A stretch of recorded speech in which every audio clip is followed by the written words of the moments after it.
केवल एक परमात्मा में श्रद्धा और समर्पण का संदेश देने वाली गीता सबको पवित्र करने का खुला आमंत्रण देती है। सृष्टि में कहीं भी रहने वाले अमीर अथवा गरीब, कुलीन तथा आदिवासी, पुण्यात्मा और पापी, स्त्री और पुरुष, सदाचारी एवं अत्यंत दुराचारी, सबका इसमें प्रवेश है। विशेषकर गीता पापियों के ही उद्धार का सुगम पथ बताती है, पुण्यात्मा तो भजते ही है।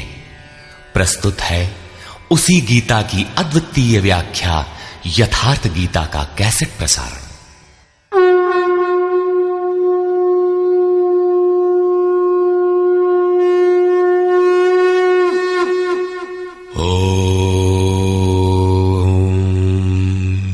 श्री परमात्मने नमः। यथार्थ गीता, श्रीमद् भगवत गीता, अथ द्वितीयो अध्यायः। प्रथम अध्याय गीता की प्रवेशिका है, जिसमें आरंभ में पथिक को प्रतीत होने वाली उलझनों का चित्रण है। लड़ने वाले संपूर्ण कौरव पांडव थे, किंतु संशय का पात्र मात्र अर्जुन है। अनुराग ही अर्जुन है। इष्ट के अनुरूप राग ही पथिक को क्षेत्र क्षेत्रज्ञ के संघर्ष के लिए प्रेरित करता है। अनुराग आरंभिक स्तर है। पूज्य महाराज जी कहते थे, सदगृहस्थ आश्रम में रहते हुए ग्लानि होने लगे, अश्रुपात होता हो, कंठ अवरुद्ध होता हो, तो समझना कि यहीं से भजन आरंभ हो गया। अनुराग में ये सब कुछ आ जाता है। उसमें धर्म, नियम, सत्संग, भाव सभी विद्यमान होंगे। अनुराग के प्रथम चरण में पारिवारिक मोह बाधक बनता है। पहले सभी चाहते हैं कि हम उस परम सत्य को प्राप्त कर लें, किंतु आगे बढ़ने पर वो देखता है कि इन मधुर संबंधों का उच्छेद करना होगा, तब हताश हो जाता है। वो पहले से जो कुछ धर्म कर्म मानकर करता था, उतने में ही संतोष करने लगता है। अपने मोह की पुष्टि के लिए वो प्रचलित रूढ़ियों का प्रमाण भी प्रस्तुत करता है, जैसा अर्जुन ने किया कि कुल धर्म सनातन है। युद्ध से सनातन धर्म का लोप होगा, कुल क्षय होगा, स्वैराचार फैलेगा। ये अर्जुन का उत्तर नहीं था, बल्कि सद्गुरु के सान्निध्य से पूर्व की अपनाई गई एक कुरीति मात्र थी। इन्हीं कुरीतियों में फंसकर मनुष्य पृथक पृथक धर्म, अनेक संप्रदाय, छोटे बड़े गुट और असंख्य जातियों की रचना कर लेता है। कोई नाक दबाता है, कोई कान फाड़ता है। किसी के छूने से धर्म नष्ट होता है, तो कहीं रोटी पानी से धर्म नष्ट होता है। तो क्या अछूत या छूने वालों का दोष है? कदापि नहीं। दोष हमारे भ्रमदाताओं का है। धर्म के नाम पर हम कुरीति के शिकार हैं, इसलिए दोष हमारा है। महात्मा बुद्ध के समय में केश कंबल एक संप्रदाय था, जिसमें केश को बढ़ाकर कंबल की तरह प्रयोग करने को पूर्णता का मानदंड माना जाता था। कोई गोव्रतिक गाय की भांति रहने वाला था, तो कोई कुक्कुरव्रतिक कुत्ते की तरह खाने पीने रहने वाला था। ब्रह्म विद्या का इनसे कोई संबंध नहीं है। संप्रदाय और कुरीतियां पहले भी थीं, आज भी हैं। ठीक इसी प्रकार कृष्ण काल में भी संप्रदाय थे, कुरीतियां थीं। उनमें से एकाध कुरीति का शिकार अर्जुन भी था। उसने 4 तर्क प्रस्तुत किए। 1, ऐसे युद्ध से सनातन धर्म नष्ट हो जाएगा। 2, वर्ण संकर पैदा होगा। 3, पिंडोदक क्रिया लोप होगी। और 4, हम लोग कुलक्षय द्वारा महान पाप करने को उद्यत हुए हैं। इस पर योगेश्वर श्री कृष्ण ने कहा, संजय उवाच।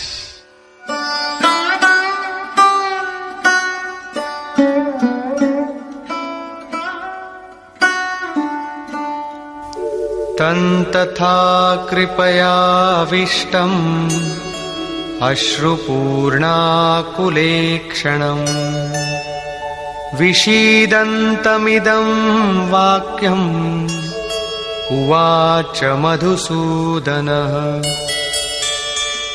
करुणा से व्याप्त अश्रुपूर्ण व्याकुल नेत्रों वाले उस अर्जुन के प्रति मधुसूदन, मद का विनाश करने वाले भगवान ने ये वचन कहा। श्री भगवान उवाच।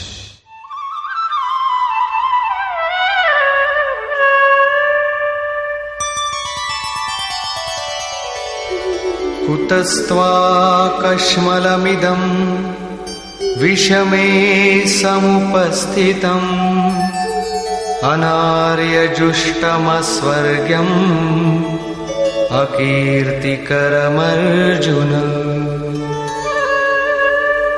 अर्जुन, इस विषम स्थल में तुझे ये अज्ञान कहां से हो गया?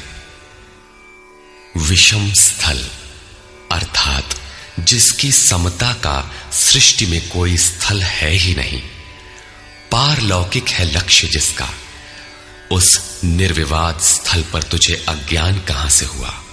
अज्ञान क्यों?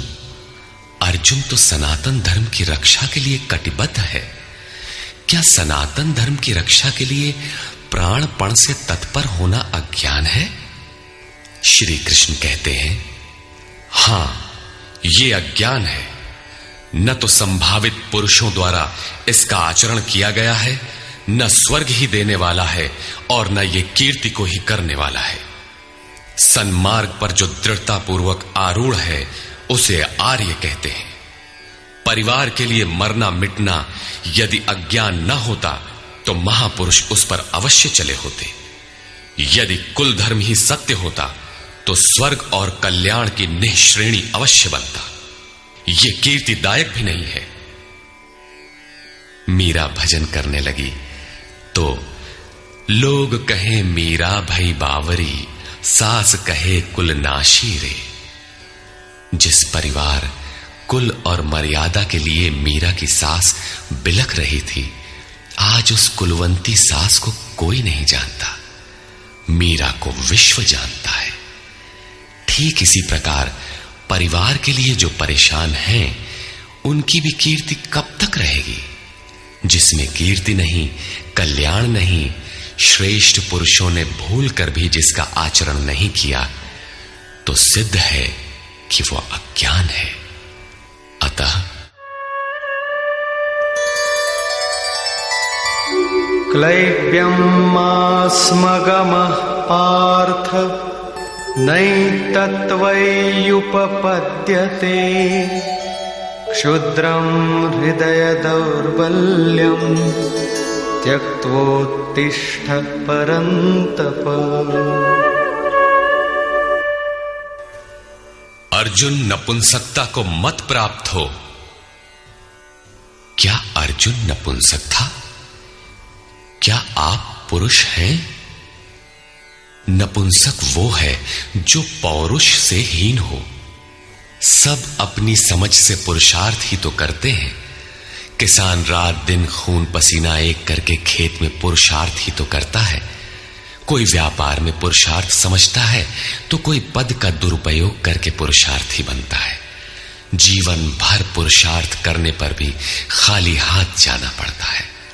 स्पष्ट है कि यह पुरुषार्थ नहीं है। शुद्ध पुरुषार्थ है आत्मदर्शन।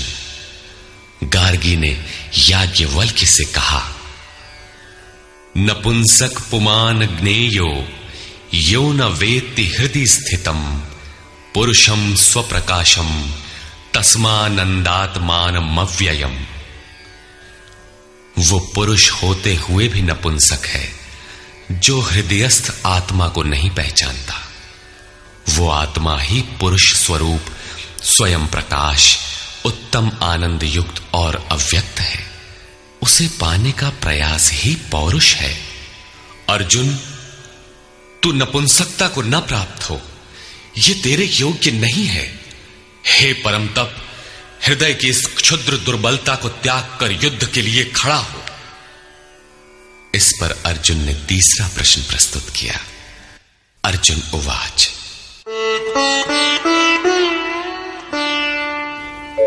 कथं भीष्ममहं संख्ये द्रोणं च मधुसूदन इषुभिः प्रतियोत्स्यामि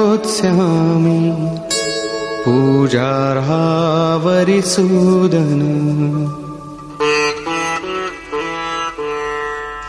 अहंकार का शमन करने वाले मधुसूदन, मैं रणभूमि में पितामह भीष्म और आचार्य द्रोण से किस प्रकार बाणों से युद्ध करूंगा, क्योंकि अरिसूदन वे दोनों ही पूजनीय हैं। द्वैत ही द्रोण है। प्रभु अलग हैं, हम अलग हैं। द्वैत का ये भान ही प्राप्ति की प्रेरणा का आरंभिक स्रोत है। यही द्रोणाचार्य का गुरुत्व है। भ्रम ही भीष्म है। जब तक भ्रम है तभी तक बच्चे, परिवार, रिश्तेदार सभी अपने लगते हैं। अपना लगने में भ्रम ही माध्यम है।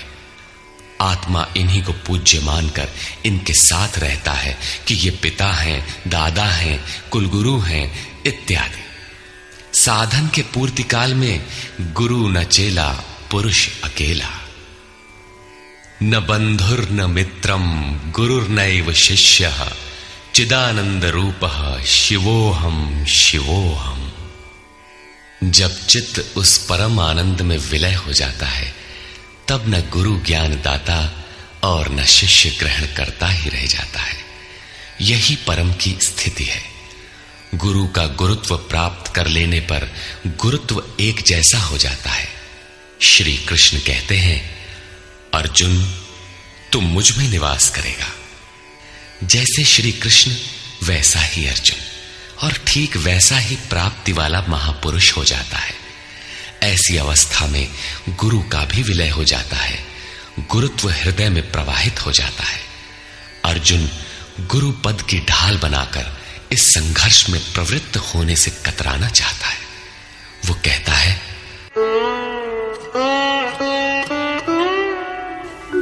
गुरून् हत्वा हि महानुभावान् श्रेयो भोक्तुं भैक्षमपीह लोके हत्वार्थकामास्तु गुरूनिहैव भुञ्जीय भोगान् रुधिरप्रदिग्धान्। इन महानुभाव गुरुजनों को न मारकर मैं इस लोक में भिक्षा का अन्न भी श्रेयस्कर समझता हूं। यहां भिक्षा का अर्थ उदर पोषण के लिए भीख मांगना नहीं, बल्कि सत्पुरुषों की टूटी फूटी सेवा द्वारा उनसे कल्याण की याचना ही भिक्षा है। अन्नम ब्रह्मेति व्यजानात्। अन्न एकमात्र परमात्मा है, जिसे प्राप्त करके आत्मा सदा के लिए तृप्त हो जाता है, कभी अतृप्त नहीं रहता। हम महापुरुषों की सेवा और याचना द्वारा शनैः शनैः ब्रह्म पीयूष प्राप्त करें, किंतु ये परिवार न छूटे। यही अर्जुन के भिक्षान्न की कामना है। संसार में अधिकांश लोग ऐसा ही करते हैं। वे चाहते हैं कि पारिवारिक स्नेह संबंध न मारना पड़े और मुक्ति भी शनैः शनैः मिल जाए, किंतु चलने वाले पथिक के लिए, जिसके संस्कार इनसे ऊपर है, जिसमें संघर्ष की क्षमता है, स्वभाव में क्षत्रियत्व प्रवाहित है, उसके लिए इस भिक्षान्न का विधान नहीं है। स्वयं न करके याचना करना भिक्षान्न है। गौतम बुद्ध ने भी मध्यम निकाय के धम्म दायाद सुत्त में इस भिक्षान्न की आमिष दायाद कहकर उसे हेय माना है, जबकि शरीर यापन से सभी भिक्षु थे। इन गुरुजनों को मारकर मिलेगा क्या? इस लोक में रुधिर से सने अर्थ और काम के भोग ही तो भोगने को मिलेंगे। अर्जुन कदाचित सोचता था कि भजन से भौतिक सुखों की मात्रा में अभिवृद्धि होगी। इतना संघर्ष झेलने के बाद भी इस शरीर के पोषक अर्थ और काम के भोग ही तो मिलेंगे। वो पुनः तर्क देता है,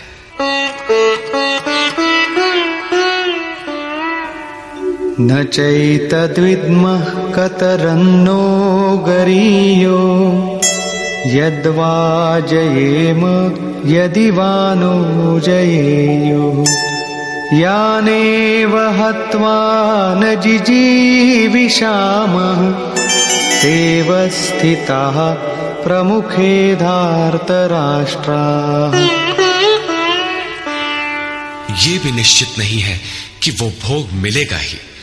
ये भी हम नहीं जानते कि हमारे लिए क्या करना श्रेयस्कर है, क्योंकि जो कुछ हमने कहा वो अज्ञान प्रमाणित हो गया।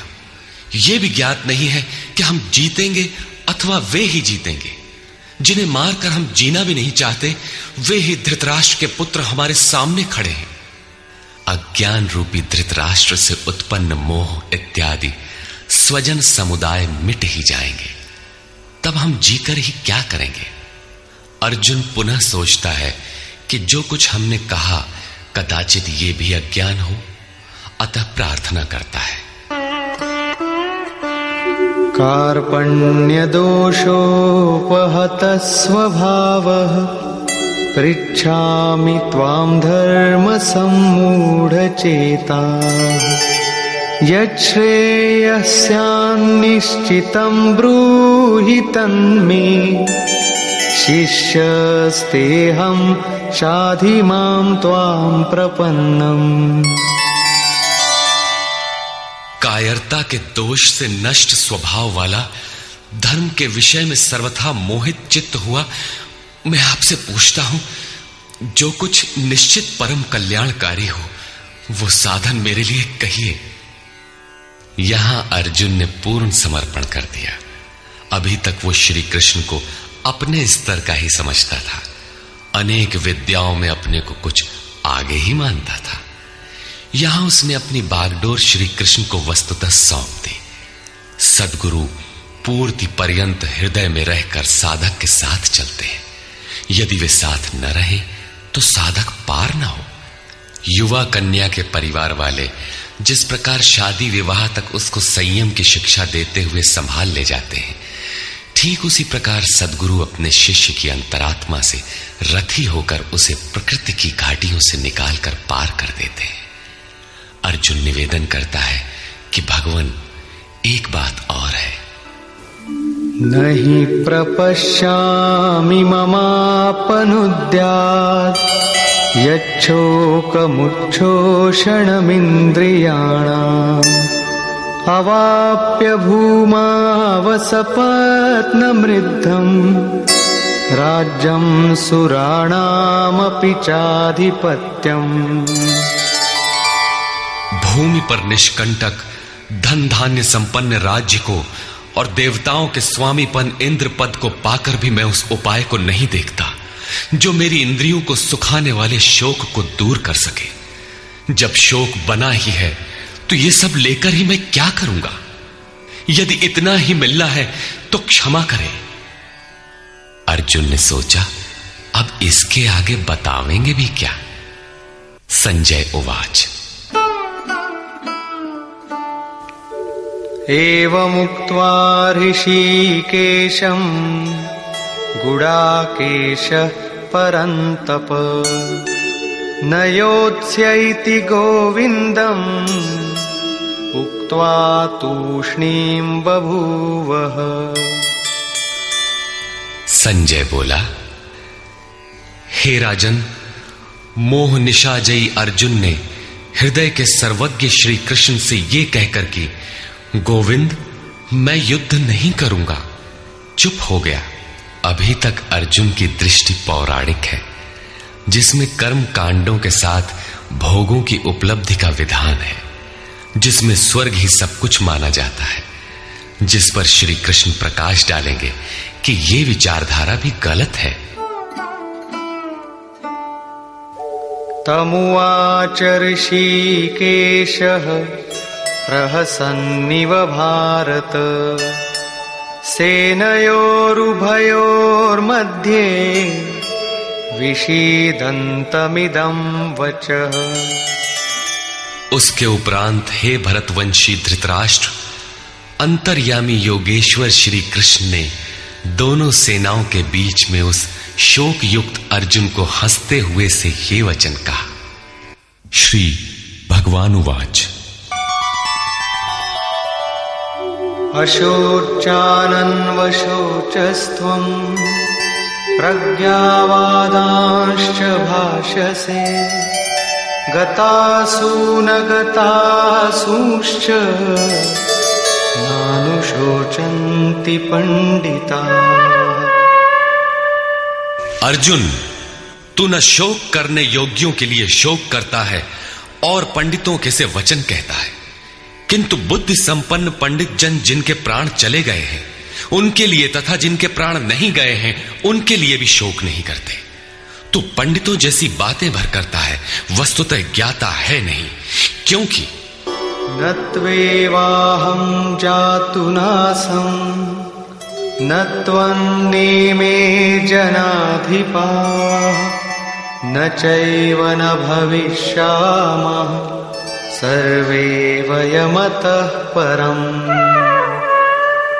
न तो ऐसा ही है कि मैं अर्थात सद्गुरु किसी काल में नहीं था, अथवा तू अनुरागी, अधिकारी अथवा जनाधिपाह राजा लोग अर्थात राजसी वृत्ति में पाए जाने वाला अहम नहीं था, और न ऐसा ही है कि आगे हम सब नहीं रहेंगे।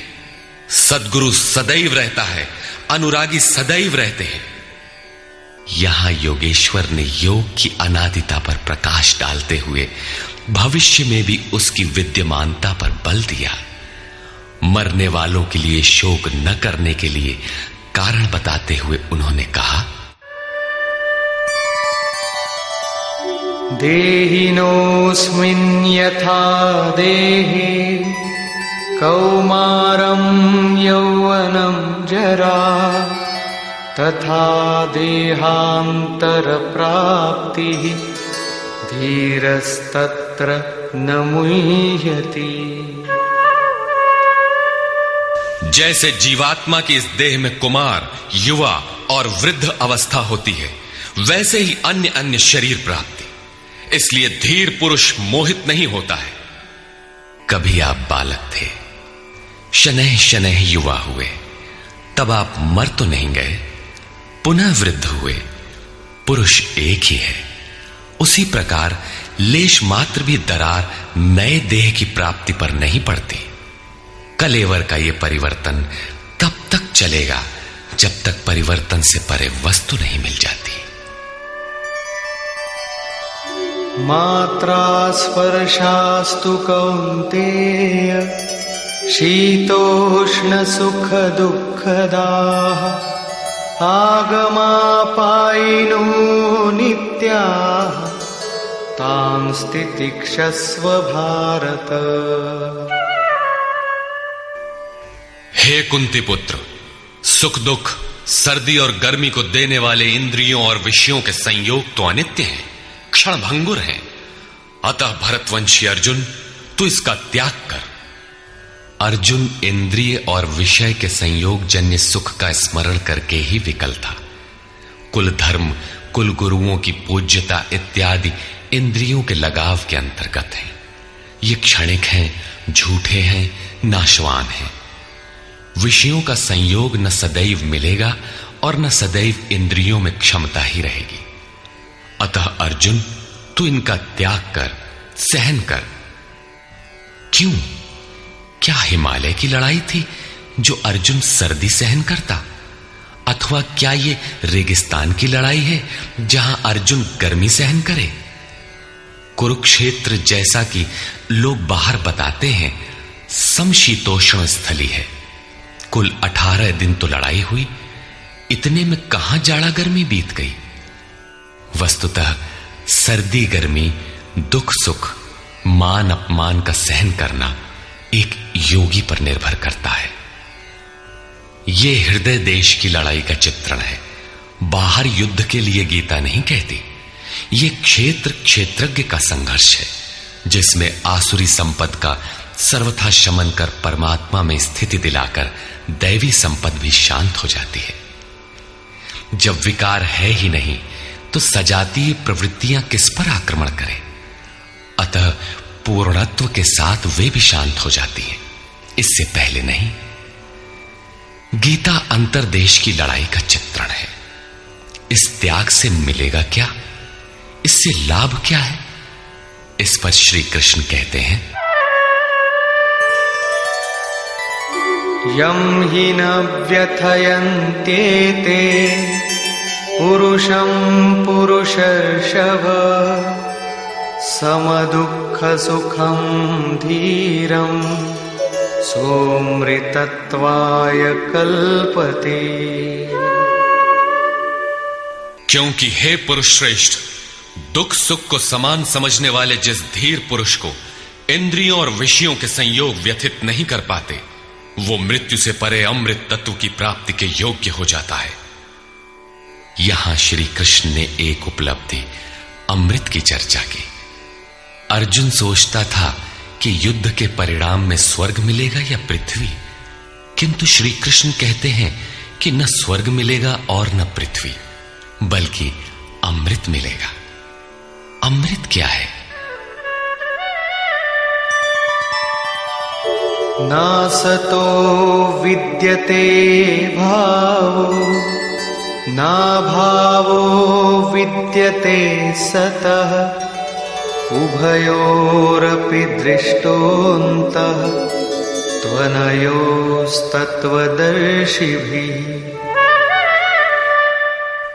अर्जुन, असत वस्तु का अस्तित्व नहीं है, वो है ही नहीं, उसे रोका नहीं जा सकता, और सत्य का तीनों काल में अभाव नहीं है, उसे मिटाया नहीं जा सकता। अर्जुन ने पूछा, क्या भगवान होने के नाते आप कहते हैं? श्री कृष्ण ने बताया, मैं तो कहता ही हूं, इन दोनों का यह अंतर हमारे साथ साथ तत्वदर्शियों द्वारा भी देखा गया है। श्री कृष्ण ने वही सत्य दोहराया जो तत्वदर्शियों ने कभी देख लिया था। श्री कृष्ण भी एक तत्वदर्शी महापुरुष थे। परम तत्व परमात्मा का प्रत्यक्ष दर्शन करके उसमें स्थिति वाले तत्वदर्शी कहलाते हैं। सत और असत हैं क्या, इस पर कहते हैं, अविनाशी तु तद्विद्धि येन सर्वमिदं ततम् विनाशमव्ययस्यास्य न कश्चित् कर्तुमर्हति। नाश रहित तो वो है जिससे ये संपूर्ण जगत व्याप्त है। इस अव्ययस्य अविनाशी का विनाश करने में कोई समर्थ नहीं है। किंतु इस अविनाशी अमृत का नाम क्या है, वो है कौन? अन्तवन्त इमे देहा नित्यस्योक्ताः शरीरिणः अनाशिनो प्रमेयस्य तस्माद्युध्यस्व भारत। अविनाशी अप्रमेय नित्य स्वरूप आत्मा के ये सभी शरीर नाशवान कहे गए हैं। इसलिए भरतवंशी अर्जुन, तू युद्ध कर। आत्मा ही अमृत है, आत्मा ही अविनाशी है जिसका तीनों कालों में नाश नहीं होता। आत्मा ही सत है, शरीर नाशवान है, यही असत है जिसका तीनों कालों में अस्तित्व नहीं है। शरीर नाशवान है, इसलिए तू युद्ध कर। इस आदेश से यह स्पष्ट नहीं होता कि अर्जुन केवल कौरवों को मारे। पांडव पक्ष में भी तो शरीर ही खड़े थे। क्या पांडव के शरीर अविनाशी थे? यदि शरीर नाशवान है तो श्री कृष्ण किसकी रक्षा में खड़े थे? क्या अर्जुन कोई शरीरधारी था? शरीर जो असत है, जिसका अस्तित्व नहीं है, जिसे रोका नहीं जा सकता, क्या श्री कृष्ण उस शरीर की रक्षा में खड़े हैं? यदि ऐसा है तो वे भी अविवेकी और मूढ़ हैं, क्योंकि आगे श्री कृष्ण स्वयं कहते हैं कि जो केवल शरीर के लिए ही पचता है, श्रम करता है, वो अविवेकी और मूढ़ बुद्धि है। वो पापायु पुरुष व्यर्थ ही जीता है। अंततः अर्जुन कौन था? वस्तुतः अनुराग ही अर्जुन है। अनुरागी के लिए इष्ट सदैव रथी बनकर साथ में रहते हैं, सखा की भांति उसका मार्गदर्शन करते हैं। आप शरीर नहीं है। शरीर तो आवरण है, रहने का मकान है। उसमें रहने वाला अनुराग पूरित आत्मा है। भौतिक युद्ध, मारने काटने से शरीरों का अंत नहीं होता। यह शरीर छूटेगा तो आत्मा दूसरा शरीर धारण कर लेगा। इसी संदर्भ में श्री कृष्ण कह चुके हैं कि जिस प्रकार बाल्यकाल से युवा या वृद्धावस्था आती है, उसी प्रकार देहांतर की प्राप्ति होती है।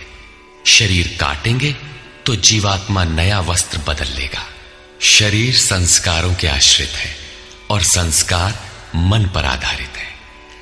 मन एव मनुष्याणाम कारणम बंध मोक्षयोः। मन का सर्वथा निरोध होना, अचल स्थिर ठहरना और अंतिम संस्कार का विलय एक ही क्रिया है। संस्कारों की सतह का टूट जाना ही शरीरों का अंत है। इसे तोड़ने के लिए आपको आराधना करनी होगी, जिसे श्री कृष्ण ने कर्म या निष्काम कर्मयोग की संज्ञा दी है। कृष्ण ने स्थान स्थान पर अर्जुन को युद्ध की प्रेरणा दी, किंतु एक भी श्लोक ऐसा नहीं है जो भौतिक युद्ध या मारकाट का समर्थन करता हो। यह युद्ध सजातीय विजातीय प्रवृत्तियों का है, अंतर्देश में है।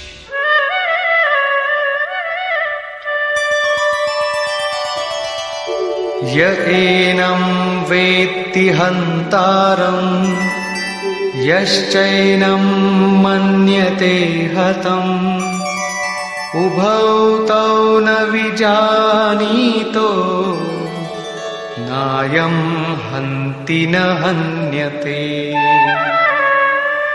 जो इस आत्मा को मारने वाला मानता है तथा जो इस आत्मा को मरा हुआ समझता है, वे दोनों ही आत्मा को नहीं जानते, क्योंकि ये आत्मा न तो मारता है और न मारा ही जाता है।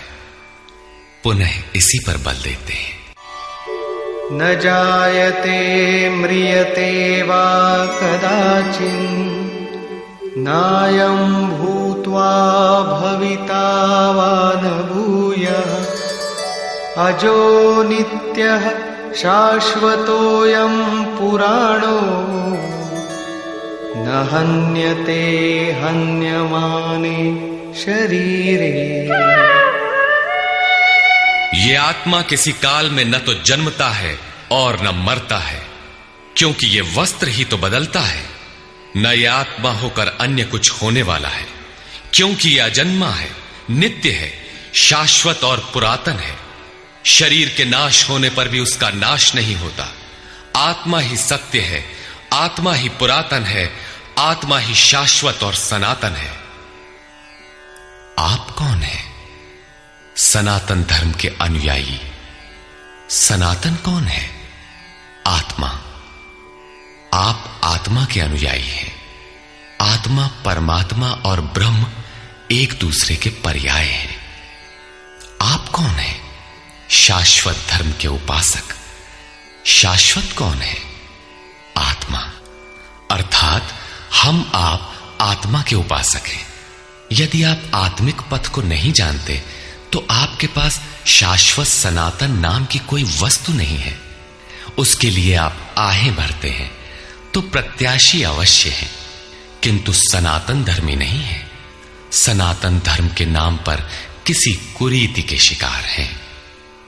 देश विदेश में मानव मात्र में आत्मा एक ही जैसा है। इसलिए विश्व में कहीं भी कोई आत्मा की स्थिति दिलाने वाली क्रिया जानता है और उस पर चलने के लिए प्रयत्नशील है तो वो सनातन धर्मी है, चाहे वो अपने को ईसाई, मुसलमान, यहूदी या कुछ भी क्यों न कह ले। वेदा विनाशिनं नित्यं य एनमजमव्ययम् कथं स पुरुषः पार्थ कं घातयति हन्तिकम्। पार्थिव शरीर को रथ बनाकर ब्रह्म रूपी लक्ष्य पर अचूक निशाना लगाने वाला पृथा पुत्र अर्जुन, जो पुरुष इस आत्मा को नाश रहित, नित्य, अजन्मा और अव्यक्त जानता है, वो पुरुष कैसे किसी को मरवाता है और कैसे किसी को मारता है। अविनाशी का विनाश असंभव है, अजन्मा जन्म नहीं लेता, अतः शरीर के लिए शोक नहीं करना चाहिए। इसी को उदाहरण से स्पष्ट करते हैं।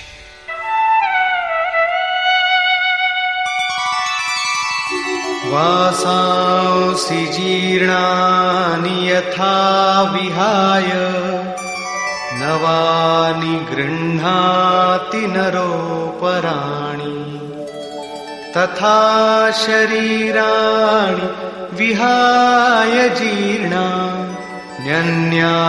संयाति नवानि देहि। जैसे मनुष्य जीर्णानि वासांसि, जीर्ण शीर्ण पुराने वस्त्रों को त्याग कर नए वस्त्रों को ग्रहण करता है, ठीक वैसे ही ये जीवात्मा पुराने शरीरों को त्याग कर दूसरे नए शरीरों को धारण करता है। जीर्ण होने पर ही नया शरीर धारण करना है तो शिशु क्यों मर जाते हैं? ये वस्त्र तो और विकसित होना चाहिए। वस्तुतः ये शरीर संस्कारों पर आधारित है। जब संस्कार जीर्ण होते हैं तो शरीर छूट जाता है। यदि संस्कार 2 दिन का है तो दूसरे दिन ही शरीर जीर्ण हो गया। इसके बाद मनुष्य एक श्वास भी अधिक नहीं जीता। संस्कार ही शरीर है। आत्मा संस्कारों के अनुसार नया शरीर धारण कर लेता है। अथ खलु ऋतुमयः पुरुषः यथा इहैव तथैव प्रेत्य भवति कृतं लोकम पुरुषोऽभिजायते। अर्थात ये पुरुष निश्चय ही संकल्पमय है। इस लोक में पुरुष जैसा निश्चय वाला होता है वैसा ही यहां से मरकर जाने पर होता है। अपने संकल्प से बनाए हुए शरीरों में पुरुष उत्पन्न होता है। इस प्रकार मृत्यु शरीर का परिवर्तन मात्र है, आत्मा नहीं मरता। पुनः इसकी अजरता अमरता पर बल देते हैं। नैनं छिन्दन्ति शस्त्राणि नैनं दहति पावकः न चैनं क्लेदयन्त्यापो न शोषयति मारुतः। अर्जुन, इस आत्मा को शस्त्रादि नहीं काटते, अग्नि इसे जला नहीं सकता, जल इसे गीला नहीं कर सकता और न वायु इसे सुखा ही सकता है।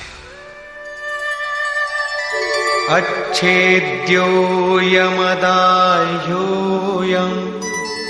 अक्लेद्यो शोष्य एव च नित्यः सर्वगतः स्थाणुः अचलोऽयं सनातनः। ये आत्मा अच्छेद्य है, इसे छेदा नहीं जा सकता। ये अदाह्य है, इसे जलाया नहीं जा सकता। ये अक्लेद्य है, इसे गीला नहीं किया जा सकता। आकाश इसे अपने में समाहित नहीं कर सकता। ये आत्मा निसंदेह अशोष्य, सर्वव्यापक, अचल, स्थिर रहने वाला और सनातन है। अर्जुन ने कहा था कि कुल धर्म सनातन है। ऐसा युद्ध करने से सनातन धर्म नष्ट हो जाएगा, किंतु श्री कृष्ण ने इसे अज्ञान माना और आत्मा को ही सनातन बताया। आप कौन हैं? सनातन धर्म के अनुयायी। सनातन कौन है? आत्मा। यदि आप आत्मा पर्यंत दूरी तय करने वाली विधि विशेष से अवगत नहीं हैं, तो आप सनातन धर्म नहीं जानते। इसका कुपरिणाम सांप्रदायिकता में फंसे धर्म भीरू लोगों को भोगना पड़ रहा है। जब मैटर क्षेत्र में पैदा होने वाली कोई वस्तु इस सनातन का स्पर्श नहीं कर सकती, तो छूने खाने से सनातन धर्म नष्ट कैसे हो सकता है? यह धर्म नहीं, एक कुरीति परिस्थिति थी जिससे भारत में सांप्रदायिक वैमनस्य बढ़ा और राष्ट्रीय एकता की आज भी समस्या बनी हुई है। धर्म की शरण हम क्यों जाते हैं? क्योंकि हम मरण धर्मा हैं और धर्म कोई ठोस चीज है जिसकी शरण जाकर हम भी अमर हो जाएं। हम तो मारने से मरेंगे और ये धर्म केवल छूने और खाने से मर जाएगा, तो हमारी क्या रक्षा करेगा? धर्म तो आपकी रक्षा करता है, आपसे शक्तिशाली है। आप तलवार से मरेंगे और धर्म वो छूने से नष्ट हो गया। कैसा है आपका धर्म? कुरीतियां नष्ट होती हैं, न कि सनातन। सनातन तो ऐसी ठोस वस्तु है जिसे शस्त्र नहीं काटते, अग्नि जला नहीं सकता, जल इसे गीला नहीं कर सकता। खान पान तो दूर, प्रकृति में उत्पन्न कोई वस्तु उसका स्पर्श भी नहीं कर पाती, तो वो सनातन नष्ट कैसे हो गया? ऐसी ही कतिपय कुरीतियां अर्जुन काल में भी थी। उनका शिकार अर्जुन भी था। उसने विलाप करते हुए गिड़गिड़ा कर कहा कि कुल धर्म सनातन है, युद्ध से सनातन धर्म नष्ट हो जाएगा। कुल धर्म नष्ट होने से हम अनंत काल तक नरक में चले जाएंगे। किंतु श्री कृष्ण ने कहा, तुझे ये अज्ञान कहां से उत्पन्न हो गया? सिद्ध है कि वो कोई कुरीति थी। तभी तो श्री कृष्ण ने उसका निराकरण किया और बताया कि आत्मा ही सनातन है। यदि आप आत्मिक पथ नहीं जानते तो सनातन धर्म में आपका अभी तक प्रवेश नहीं हुआ है। जब यह सनातन शाश्वत आत्मा सबके अंदर व्याप्त है तो खोजा किसे जाए? इस पर श्री कृष्ण कहते हैं, अव्यक्तोऽयमचिन्त्योऽयम् अविकार्योऽयमुच्यते तस्मादेवं विदित्वैनं नानुशोचितुमर्हसि।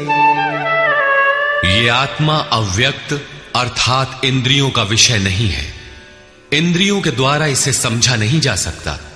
जब तक इंद्रियों और विषयों का संयोग है तब तक आत्मा तो है, किंतु उसे समझा नहीं जा सकता। वो अचिंत्य है। जब तक चित्त और चित्त की लहर है तब तक वो शाश्वत है तो, किंतु हमारे दर्शन, उपभोग और प्रवेश के लिए नहीं है। अतः चित्त का निरोध करे। पीछे श्री कृष्ण बता आए हैं कि असत वस्तु का अस्तित्व नहीं है और सत का तीनों कालों में अभाव नहीं है। वो सत है आत्मा। आत्मा ही अपरिवर्तनशील, शाश्वत, सनातन और अव्यक्त है। तत्वदर्शियों ने आत्मा को इन विशेष गुणधर्मों से युक्त देखा। न 10 भाषाओं के ज्ञाता ने देखा, न किसी समृद्धशाली ने देखा, बल्कि तत्वदर्शियों ने देखा। श्री कृष्ण ने आगे बताया कि तत्व है परमात्मा। मन के निरोध काल में साधक उसका दर्शन और उसमें प्रवेश पाता है। प्राप्ति काल में भगवान मिलते हैं और दूसरे ही क्षण वो अपने आत्मा को ईश्वरीय गुण धर्मों से विभूषित देखता है। वो देखता है कि आत्मा ही सत्य, सनातन और परिपूर्ण है। ये आत्मा अचिंत्य है।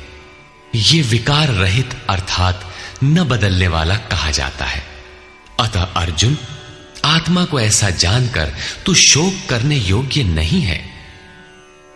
अब श्री कृष्ण अर्जुन के विचारों में विरोधाभास दिखाते हैं, जो सामान्य तर्क है। अथ चैनं नित्यजातं नित्यं वा मन्यसे मृतं तथापि त्वं महाबाहो नैवं शोचितुमर्हसि। यदि तू इसे सदैव जन्मने वाला और सदा मरने वाला माने तब भी तुझे शोक नहीं करना चाहिए, क्योंकि जातस्य हि ध्रुवो मृत्युः ध्रुवं जन्म मृतस्य च तस्मादपरिहार्येऽर्थे न त्वं शोचितुमर्हसि। ऐसा मान लेने पर भी जन्मने वाले की निश्चित मृत्यु और मरने वाले का निश्चित जन्म सिद्ध होता है। इसलिए भी तू बिना उपाय वाले इस विषय में शोक करने लायक नहीं है। जिसका कोई इलाज नहीं, उसके लिए शोक करना एक अन्य दुख को आमंत्रित करना है। अव्यक्तादीनि व्यक्तादीनि भूतानि व्यक्तमध्यानि भारत अव्यक्तनिधनान्येव तत्र का परिदेवना। अर्जुन, संपूर्ण प्राणी जन्म से पहले बिना शरीर वाले और मरने के बाद भी बिना शरीर वाले हैं। जन्म के पूर्व और पश्चात भी दिखाई नहीं पड़ते, केवल जन्म मृत्यु के बीच में ही शरीर धारण किए हुए दिखाई देते हैं। अतः इस परिवर्तन के लिए व्यर्थ की चिंता क्यों करते हो? इस आत्मा को देखता कौन है? इस पर कहते हैं, आश्चर्यवत् पश्यति कश्चिदेनम् आश्चर्यवद् वदति तथैव चान्यः आश्चर्यवच्चैनमन्यः शृणोति श्रुत्वाप्येनं वेद न चैव कश्चित्। पहले श्री कृष्ण ने कहा था कि इस आत्मा को तत्वदर्शियों ने देखा है। अब तत्व दर्शन की दुर्लभता पर प्रकाश डालते हैं कि कोई विरला महापुरुष ही इस आत्मा को आश्चर्य की तरह देखता है, सुनता नहीं प्रत्यक्ष देखता है। और वैसे ही दूसरा कोई महापुरुष ही आश्चर्य की तरह इसके तत्व को कहता है। जिसने देखा है वही यथार्थ कह सकता है। दूसरा कोई विरला साधक इसे आश्चर्य की भांति सुनता है। सब सुनते भी नहीं, क्योंकि ये अधिकारी के लिए ही है। हे अर्जुन, कोई कोई तो सुनकर भी इस आत्मा को नहीं जान पाते, क्योंकि साधन पार नहीं लगता। आप लाख ज्ञान की बातें सुने, समझें, बाल की खाल निकाल कर समझें, लालायित भी रहें, किंतु मोह बड़ा प्रबल है। थोड़ी देर बाद ही आप अपनी सांसारिक व्यवस्थाओं में लिप्त मिलेंगे। अंत में श्री कृष्ण निर्णय देते हैं, देहि नित्यमवध्योऽयं देहे सर्वस्य भारत तस्मात् सर्वाणि भूतानि न त्वं शोचितुमर्हसि। अर्जुन, ये आत्मा सबके शरीर में सदैव अवध्य है, अकाट्य है। इसलिए संपूर्ण भूत प्राणियों के लिए तो शोक करने योग्य नहीं है। आत्मा ही सनातन है। इस तथ्य का प्रतिपादन करके, इसका प्रभुता सहित वर्णन करके यह प्रश्न यहीं पूरा हो जाता है। अब प्रश्न खड़ा होता है कि इसकी प्राप्ति कैसे हो। संपूर्ण गीता में इसके लिए दो ही मार्ग हैं। पहला निष्काम कर्म योग और दूसरा ज्ञान योग। दोनों मार्गों में किया जाने वाला कर्म एक ही है। उस कर्म की अनिवार्यता पर बल देते हुए योगेश्वर श्री कृष्ण ज्ञान योग के विषय में कहते हैं, स्वधर्ममपि चावेक्ष न विकम्पितुमर्हसि धर्म्याद्धियुद्धा श्रेयोऽन्यत् क्षत्रियस्य न विद्यते। अर्जुन, स्वधर्म देखकर भी तू भय करने योग्य नहीं है, क्योंकि धर्म संयुक्त युद्ध से बढ़कर अन्य कोई परम कल्याणकारी मार्ग क्षत्रिय के लिए नहीं है।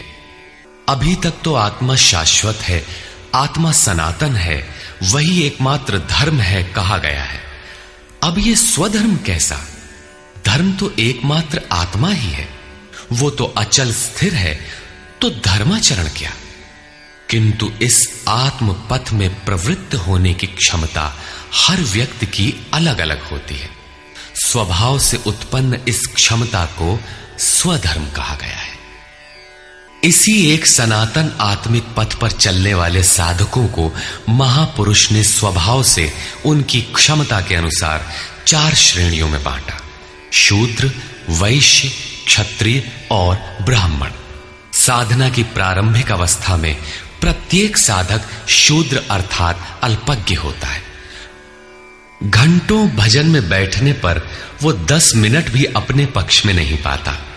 वो प्रकृति के माया जाल को काट नहीं पाता। इस अवस्था में महापुरुष की सेवा से उसके स्वभाव में सद्गुण आते हैं। वो वैश्य श्रेणी का साधक बन जाता है। आत्मिक संपत्ति ही स्थिर संपत्ति है।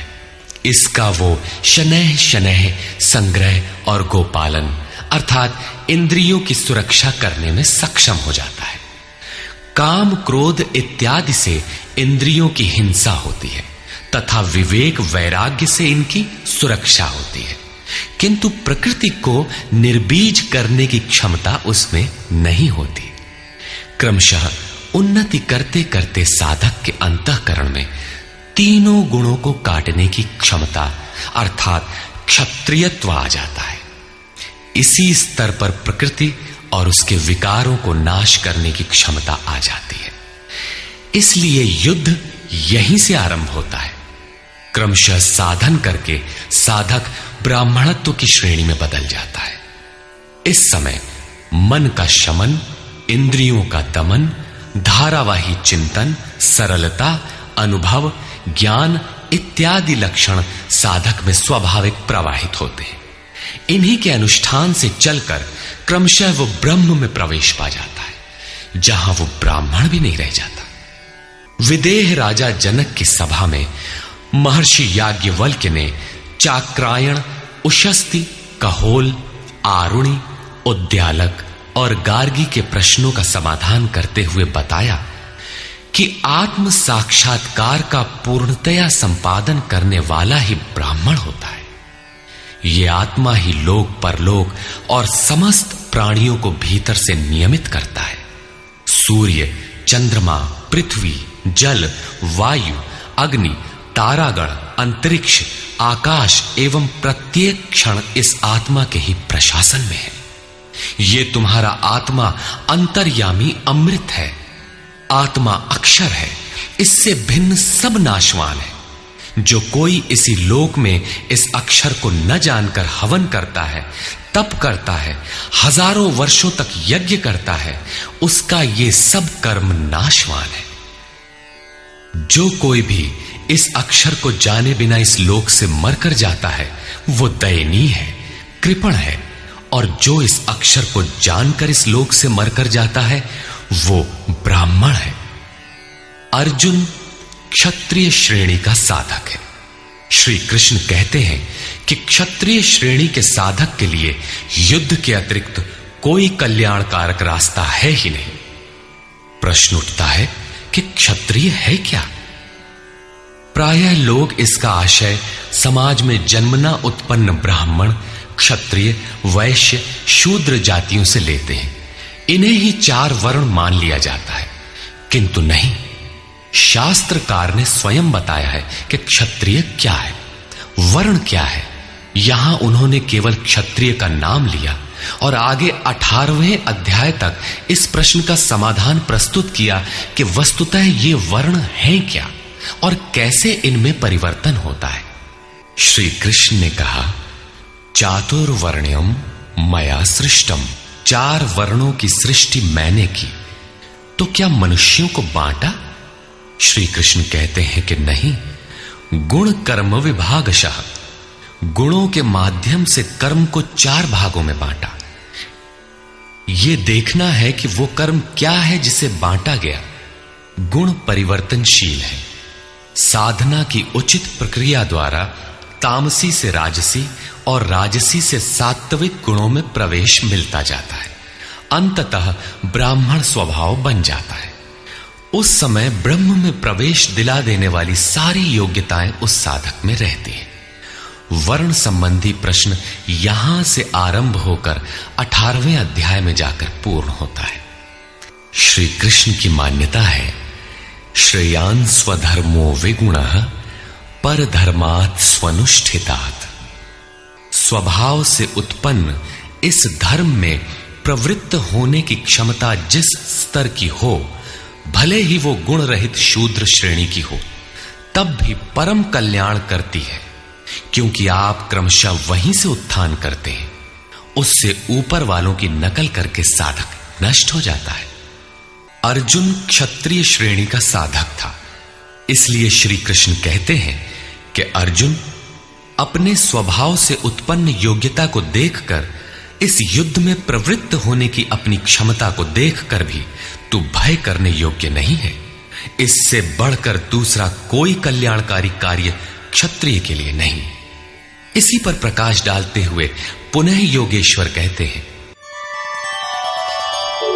यदृच्छया चोपपन्नम् स्वर्गद्वारमपावृतम् सुखिनः क्षत्रियाः पार्थ लभन्ते युद्धमीदृशम्।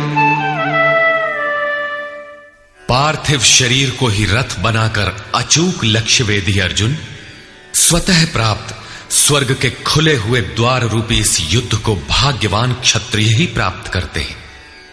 क्षत्रिय श्रेणी के साधक में तीनों गुणों को काट देने की क्षमता रहती है। उसके लिए स्वर्ग का द्वार खुला है, क्योंकि उसमें दैवी संपद पूर्णता अर्जित रहती है।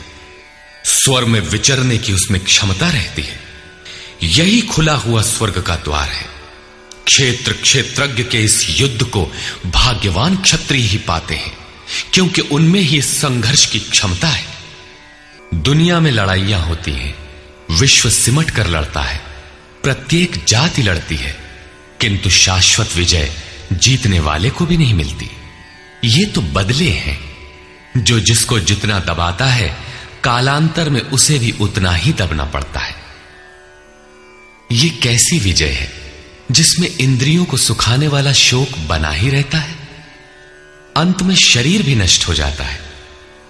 वास्तविक संघर्ष तो क्षेत्र और क्षेत्रज्ञ का है, जिसमें एक बार विजय हो जाने पर प्रकृति का सदा के लिए निरोध और परम पुरुष परमात्मा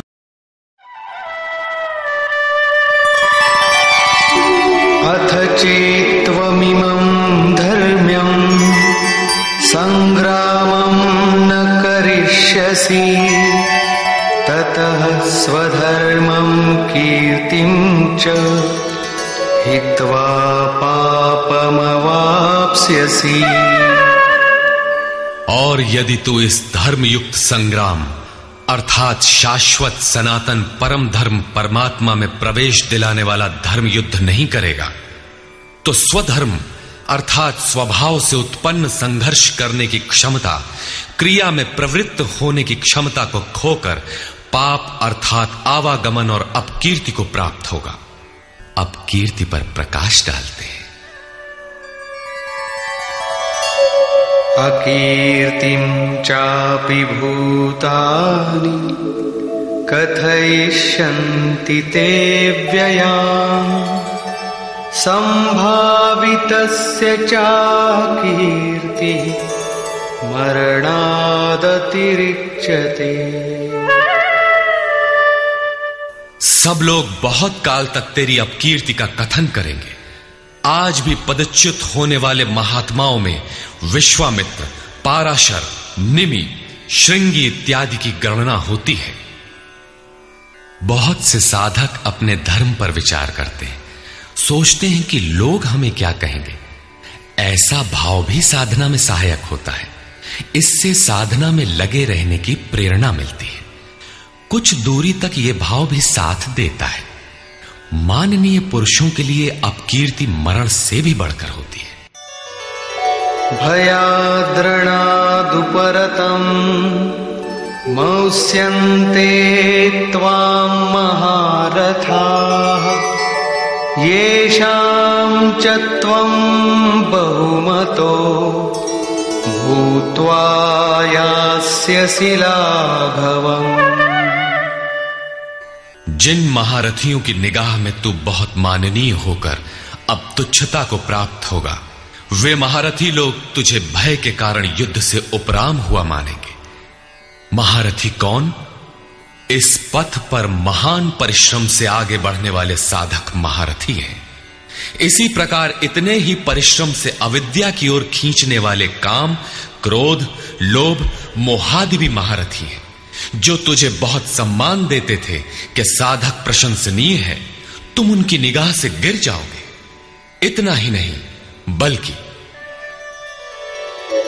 अवाच्यवादांश्च बहून् वदिष्यन्ति तवाहिताः निन्दन्तस्तव सामर्थ्यम् ततो दुःखतरं नु किम्। वैरी लोग तेरे पराक्रम की निंदा करते हुए बहुत से न कहने योग्य वचनों को कहेंगे। एक दोष आता है तो चारों ओर से निंदा और बुराइयों की झड़ी लग जाती है। न कहने योग्य वचन भी कहे जाते हैं। इससे बड़ा दुख क्या होगा? अतः अतो वा प्राप्स्यसि स्वर्गम् जित्वा वा भोक्ष्यसे महीम् तस्मादुत्तिष्ठ कौन्तेय युद्धाय कृतनिश्चयः। इस युद्ध में मरोगे तो स्वर्ग प्राप्त करोगे। स्वर में विचरने की क्षमता रहेगी। श्वास से बाहर प्रकृति में विचरने की धाराएं निरुद्ध हो जाएंगी। परम देव परमात्मा में प्रवेश दिलाने वाली दैवी संपद हृदय में पूर्णतः प्रवाहित रहेगी। अथवा इस संघर्ष में जीतने पर महामहिम स्थिति को प्राप्त करोगे। इसलिए अर्जुन, युद्ध के लिए निश्चय करके खड़ा हो। प्रायः लोग इस श्लोक के अर्थ में समझते हैं कि इस युद्ध में मरोगे तो स्वर्ग जाओगे और जीतोगे तो पृथ्वी का भोग भोगोगे।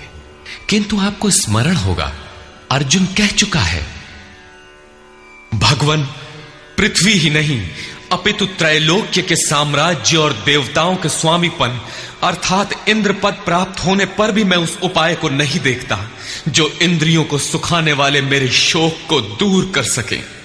यदि इतना ही मिलना है तो गोविंद, मैं युद्ध कदापि नहीं करूंगा। यदि इतने पर भी श्री कृष्ण कहते कि अर्जुन लड़ो, जीतोगे तो पृथ्वी पा जाओगे, हारोगे तो स्वर्ग के नागरिक बन जाओगे, तो श्री कृष्ण देते ही क्या है? अर्जुन इससे आगे का सत्य, श्रेय, परम कल्याण की कामना वाला शिष्य था, जिसे सद्गुरुदेव श्री कृष्ण ने बताया कि क्षेत्रज्ञ के इस संघर्ष में यदि शरीर का समय पूरा हो जाता है और लक्ष्य तक नहीं पहुंच सके तो स्वर्ग प्राप्त करोगे। अर्थात स्वर में ही विचरण करने की क्षमता प्राप्त कर लोगे। दैवी संपत्ति हृदय में ढल जाएगी और इस शरीर के रहते रहते संघर्ष में सफल हो जाते हो तो महिम, सबसे महान ब्रह्म की महिमा का उपभोग करोगे, महामहिम की स्थिति प्राप्त कर लोगे। जीतोगे तो सर्वस्व, क्योंकि महामहिमत्व को पाओगे, और हारोगे तो देवत्व। दोनों हाथों में लड्डू रहेंगे, लाभ में भी लाभ और हानि में भी लाभ ही है। पुनः इसी पर बल देते हैं, सुख दुखे समे कृत्वा लाभालाभो जया जयो ततो युद्धाय युज्यस्व नैवं पापमवाप्स्यसि। इस प्रकार सुख दुख, लाभ हानि, जय पराजय को समान समझकर तू युद्ध के लिए तैयार हो। युद्ध करने से तू पाप को प्राप्त नहीं होगा, अर्थात सुख में सर्वस्व और दुख में भी देवत्व है। लाभ में महिम की स्थिति अर्थात सर्वस्व और हानि में भी देवत्व है। जय में महामहिम स्थिति और पराजय में भी दैवी संपत्ति पर अधिकार है। इस प्रकार अपने लाभ हानि को भली प्रकार स्वयं समझकर तू युद्ध के लिए तैयार हो। लड़ने में ही दोनों वस्तुएं हैं। लड़ोगे तो पाप अर्थात आवागमन को प्राप्त नहीं होगे, अतः तू युद्ध के लिए तैयार हो। एषा ते विहिता सांख्ये बुद्धिर्योगे त्विमां शृणु बुद्ध्या युक्तो यया पार्थ कर्मबन्धं प्रहास्यसि। पार्थ, ये बुद्धि तेरे लिए ज्ञान योग के विषय में कही गई है। कौन सी बुद्धि? यही कि युद्ध कर। ज्ञान योग में इतना ही है कि अपनी हस्ती को देखकर लाभ हानि का भली प्रकार विचार करके कि जीतेंगे तो महामहिम स्थिति और हारेंगे तो देवत्व, जय में सर्वस्व और पराजय में भी देवत्व, दोनों तरह लाभ है। युद्ध नहीं करेंगे तो सभी हमें बुरा कहेंगे, भय से उपराम हुआ मानेंगे, अपकीर्ति होगी। इस प्रकार अपने अस्तित्व को सामने रखकर स्वयं विचार कर युद्ध में अग्रसर होना ही ज्ञान योग है। प्रायः लोगों में भ्रांति है कि ज्ञान मार्ग में कर्म युद्ध नहीं करना पड़ता। वे कहते हैं कि ज्ञान मार्ग में कर्म नहीं है। मैं तो शुद्ध हूं, बुद्ध हूं, चैतन्य हूं, अहम ब्रह्मास्मि। गुण ही गुण में बरतते हैं, ऐसा मानकर हाथ पर हाथ रखकर बैठ जाते हैं। योगेश्वर श्री कृष्ण के अनुसार यह ज्ञान योग नहीं है। ज्ञान योग में भी वही कर्म करना है जो निष्काम कर्म योग में किया जाता है। दोनों में केवल बुद्धि का, दृष्टिकोण का अंतर है। ज्ञान मार्गी अपनी स्थिति समझकर अपने पर निर्भर होकर कर्म करता है, जबकि निष्काम कर्मयोगी इष्ट के आश्रित होकर कर्म करता है। करना दोनों मार्गों में है और वो कर्म भी एक ही है जिसे दोनों मार्गों में किया जाना है। केवल कर्म करने के दृष्टिकोण दो हैं। अर्जुन, इसी बुद्धि को अब तू कर्म योग के विषय में सुन, जिससे युक्त हुआ तू कर्मों के बंधन का अच्छी तरह नाश करेगा। यहां श्री कृष्ण ने कर्म का नाम पहली बार लिया, लेकिन यह नहीं बताया कि कर्म है क्या। अब कर्म न बताकर पहले कर्म की विशेषताओं पर प्रकाश डालते हैं।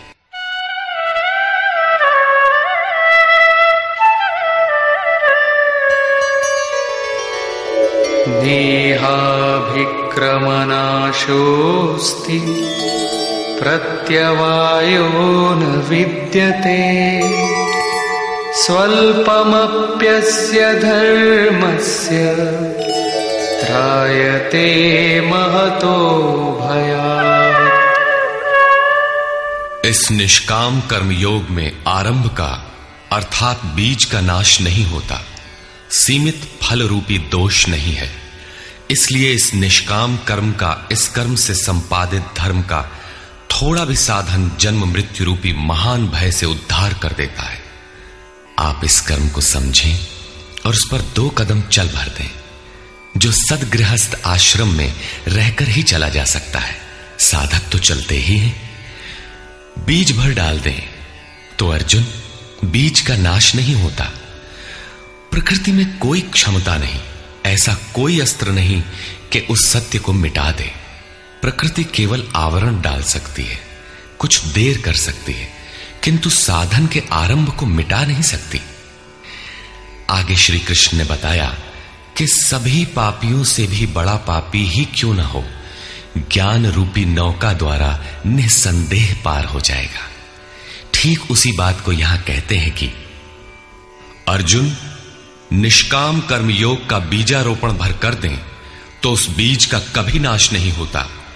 विपरीत फल रूपी दोष भी इसमें नहीं होता कि आपको स्वर्ग, रिद्धियों या सिद्धियों तक पहुंचाकर छोड़ दे। आप ये साधन भले छोड़ दें, किंतु यह साधन आपका उद्धार करके ही छोड़ेगा। इस निष्काम कर्मयोग का थोड़ा सा भी साधन जन्म मृत्यु के महान भय से उद्धार कर देता है। अनेक जन्म संसिद्धस्ततो याति पराम गतिम। कर्म का यह बीजारोपण अनेक जन्म के पश्चात वहीं खड़ा कर देगा जहां परम धाम है, परम गति है। इसी क्रम में आगे कहते हैं, व्यवसायात्मिका बुद्धि एकेह कुरु नंदन बहुशाखा ह्यनन्ताश्च बुद्धयो व्यवसायिनाम्। अर्जुन, इस निष्काम कर्म योग में क्रियात्मक बुद्धि एक ही है, क्रिया एक है और परिणाम एक ही है। आत्मिक संपत्ति ही स्थिर संपत्ति है। इस संपत्ति को प्रकृति के द्वंद्व में शनैः शनैः अर्जित करना व्यवसाय है। ये व्यवसाय अथवा निश्चयात्मक क्रिया भी एक ही है। तब तो जो लोग बहुत सी क्रियाएं बताते हैं, क्या वे भजन नहीं करते? श्री कृष्ण कहते हैं, हां, वे भजन नहीं करते। उन पुरुषों की बुद्धि अनंत शाखाओं वाली होती है, इसलिए अनंत क्रियाओं का विस्तार कर लेते हैं। यामिमां पुष्पितां वाचं प्रवदन्त्य विपश्चितः वेदवादरताः पार्थ नान्यदस्तीति वादिनः कामात्मानः स्वर्गपरा जन्मकर्म फलप्रदां क्रियाविशेषबहुलां भोगैश्वर्यगतिं प्रति। पार्थ, वे कामात्मानः, कामनाओं से युक्त, वेदवादरताः, वेद के वाक्यों में अनुरक्त, स्वर्गपराः, स्वर्ग को ही परम लक्ष्य मानते हैं कि इसके आगे कुछ है ही नहीं। ऐसा कहने वाले अविवेकी जन जन्म मृत्यु रूपी फल देने वाली भोग और ऐश्वर्य की प्राप्ति के लिए बहुत सी क्रियाओं का विस्तार कर लेते हैं और दिखावटी शोभा युक्त वाणी में व्यक्त भी करते हैं। अर्थात अविवेकियों की बुद्धि अनंत भेदों वाली होती है। वे फल वाले वाक्य में ही अनुरक्त रहते हैं, वेद के वाक्यों को ही प्रमाण मानते हैं, स्वर्ग को ही श्रेष्ठ मानते हैं। उनकी बुद्धि बहुत सी भेदों वाली है, इसलिए अनंत क्रियाओं की रचना कर लेते हैं। वे नाम तो परम तत्व परमात्मा का ही लेते हैं, किंतु उसकी ओट में अनंत क्रियाओं का विस्तार कर लेते हैं। तो क्या अनंत क्रियाएं कर्म नहीं है? श्री कृष्ण कहते हैं, नहीं, अनंत क्रियाएं कर्म नहीं है। तो वो एक निश्चित क्रिया है क्या? श्री कृष्ण अभी ये नहीं बताते। अभी तो केवल इतना कहते हैं कि अविवेकियों की बुद्धि अनंत शाखाओं वाली होती है, इसलिए वे अनंत क्रियाओं का विस्तार कर लेते हैं। वे केवल विस्तार ही नहीं करते, अपितु आलंकारिक शैली में उसे व्यक्त भी करते हैं। उसका प्रभाव क्या होता है? भोगैश्वर्य प्रसक्तानां तया परितचेतसां व्यवसायात्मिका बुद्धि समाधौ न विधीयते। उनकी वाणी की छाप जिन जिन के चित्त पर पड़ जाती है अर्जुन, उनकी भी बुद्धि नष्ट हो जाती है, न कि वे कुछ पाते हैं। उस वाणी द्वारा हरे हुए चित्त वालों के और भोग ऐश्वर्य में आसक्ति वाले पुरुषों के अंतःकरण में क्रियात्मक बुद्धि नहीं रह जाती। इष्ट में समाधिस्थ करने वाली निश्चयात्मक क्रिया उनमें नहीं होती। ऐसे अविवेकियों की वाणी सुनता कौन है? भोग और ऐश्वर्य में आसक्ति वाले ही सुनते हैं, अधिकारी नहीं सुनता। ऐसे पुरुषों में सम और आदि तत्व में प्रवेश दिलाने वाली निश्चयात्मक क्रिया से संयुक्त बुद्धि नहीं होती। प्रश्न उठता है कि वेद वादरता, जो वेद के वचनों में अनुरक्त हैं, क्या वे भी भूल करते हैं? इस पर श्री कृष्ण कहते हैं, त्रैगुण्य विषया वेदा निस्त्रैगुण्यो भवार्जुन निर्द्वन्द्वो नित्यसत्त्वस्थो निर्योगक्षेम आत्मवान्। अर्जुन, त्रैगुण्य विषया वेदा, वेद तीनों गुणों तक ही प्रकाश करते हैं, इसके आगे का हाल वे नहीं जानते। इसलिए निस्त्रय गुण्यो भव अर्जुन, अर्जुन तू तीनों गुणों से ऊपर उठ, अर्थात वेदों के कार्य क्षेत्र से आगे बढ़। कैसे बढ़ा जाए? इस पर श्री कृष्ण कहते हैं, निर्द्वंद्व, सुख दुख के द्वंद्वों से रहित, नित्य सत्य वस्तु में स्थित और योग क्षेम को न चाहता हुआ आत्मपरायण हो। इस प्रकार ऊपर उठ। प्रश्न उठता है कि हम ही उठें या कोई वेदों से ऊपर उठा भी है? श्री कृष्ण बताते हैं कि आगे जो भी उठता है ब्रह्म को जानता है, और जो ब्रह्म को जानता है वो विप्र है। यावानर्थ उदपाने सर्वतः संप्लुतोदके तावान् सर्वेषु वेदेषु ब्राह्मणस्य विजानतः। सब ओर से परिपूर्ण जलाशय को प्राप्त होने पर मनुष्य का छोटे जलाशय से जितना प्रयोजन रहता है, अच्छी प्रकार ब्रह्म को जानने वाले ब्राह्मण का वेदों से उतना ही प्रयोजन रहता है। तात्पर्य यह है कि जो वेदों से ऊपर उठता है वो ब्रह्म को जानता है, वही ब्राह्मण है। अर्थात तू वेदों से ऊपर उठ, ब्राह्मण बन। अर्जुन क्षत्रिय था। श्री कृष्ण कहते हैं कि ब्राह्मण बन। ब्राह्मण, क्षत्रिय इत्यादि वर्ण स्वभाव की क्षमताओं के नाम है। ये कर्म प्रधान है, न कि जन्म से निर्धारित होने वाली कोई रूढ़ी। जिसे गंगा की धारा प्राप्त है उसे क्षुद्र जलाशय से क्या प्रयोजन? कोई उसमें शौच लेता है तो कोई पशुओं को नहला देता है, इसके आगे कोई उपयोग नहीं है। इसी प्रकार ब्रह्म को साक्षात जानने वाले उस विप्र महापुरुष का, उस ब्राह्मण का वेदों से उतना ही प्रयोजन रह जाता है। प्रयोजन रहता अवश्य है, वेद रहते हैं क्योंकि पीछे वालों के लिए उनका उपयोग है। वहीं से चर्चा आरंभ होगी। इसके उपरांत योगेश्वर श्री कृष्ण कर्म करते समय की जाने वाली सावधानियों का प्रतिपादन करते हैं। कर्मण्येवाधिकारस्ते मा फलेषु कदाचन मा कर्मफलहेतुर्भुर्मा ते संगोस्त्वकर्मणि। कर्म करने में ही तेरा अधिकार हो, फल में कभी नहीं। ऐसा समझ के फल है ही नहीं। फल की वासना वाला भी मत हो और कर्म करने में तेरी अश्रद्धा भी ना हो। अब तक योगेश्वर श्री कृष्ण ने 39वें श्लोक में पहली बार कर्म का नाम लिया, किंतु यह नहीं बताया कि वो कर्म है क्या और उसे करें कैसे। उस कर्म की विशेषताओं पर प्रकाश डाला कि अर्जुन, इस कर्म द्वारा तू कर्मों के बंधन से अच्छी प्रकार छूट जाएगा। अर्जुन, इसमें आरंभ का अर्थात बीज का नाश नहीं है।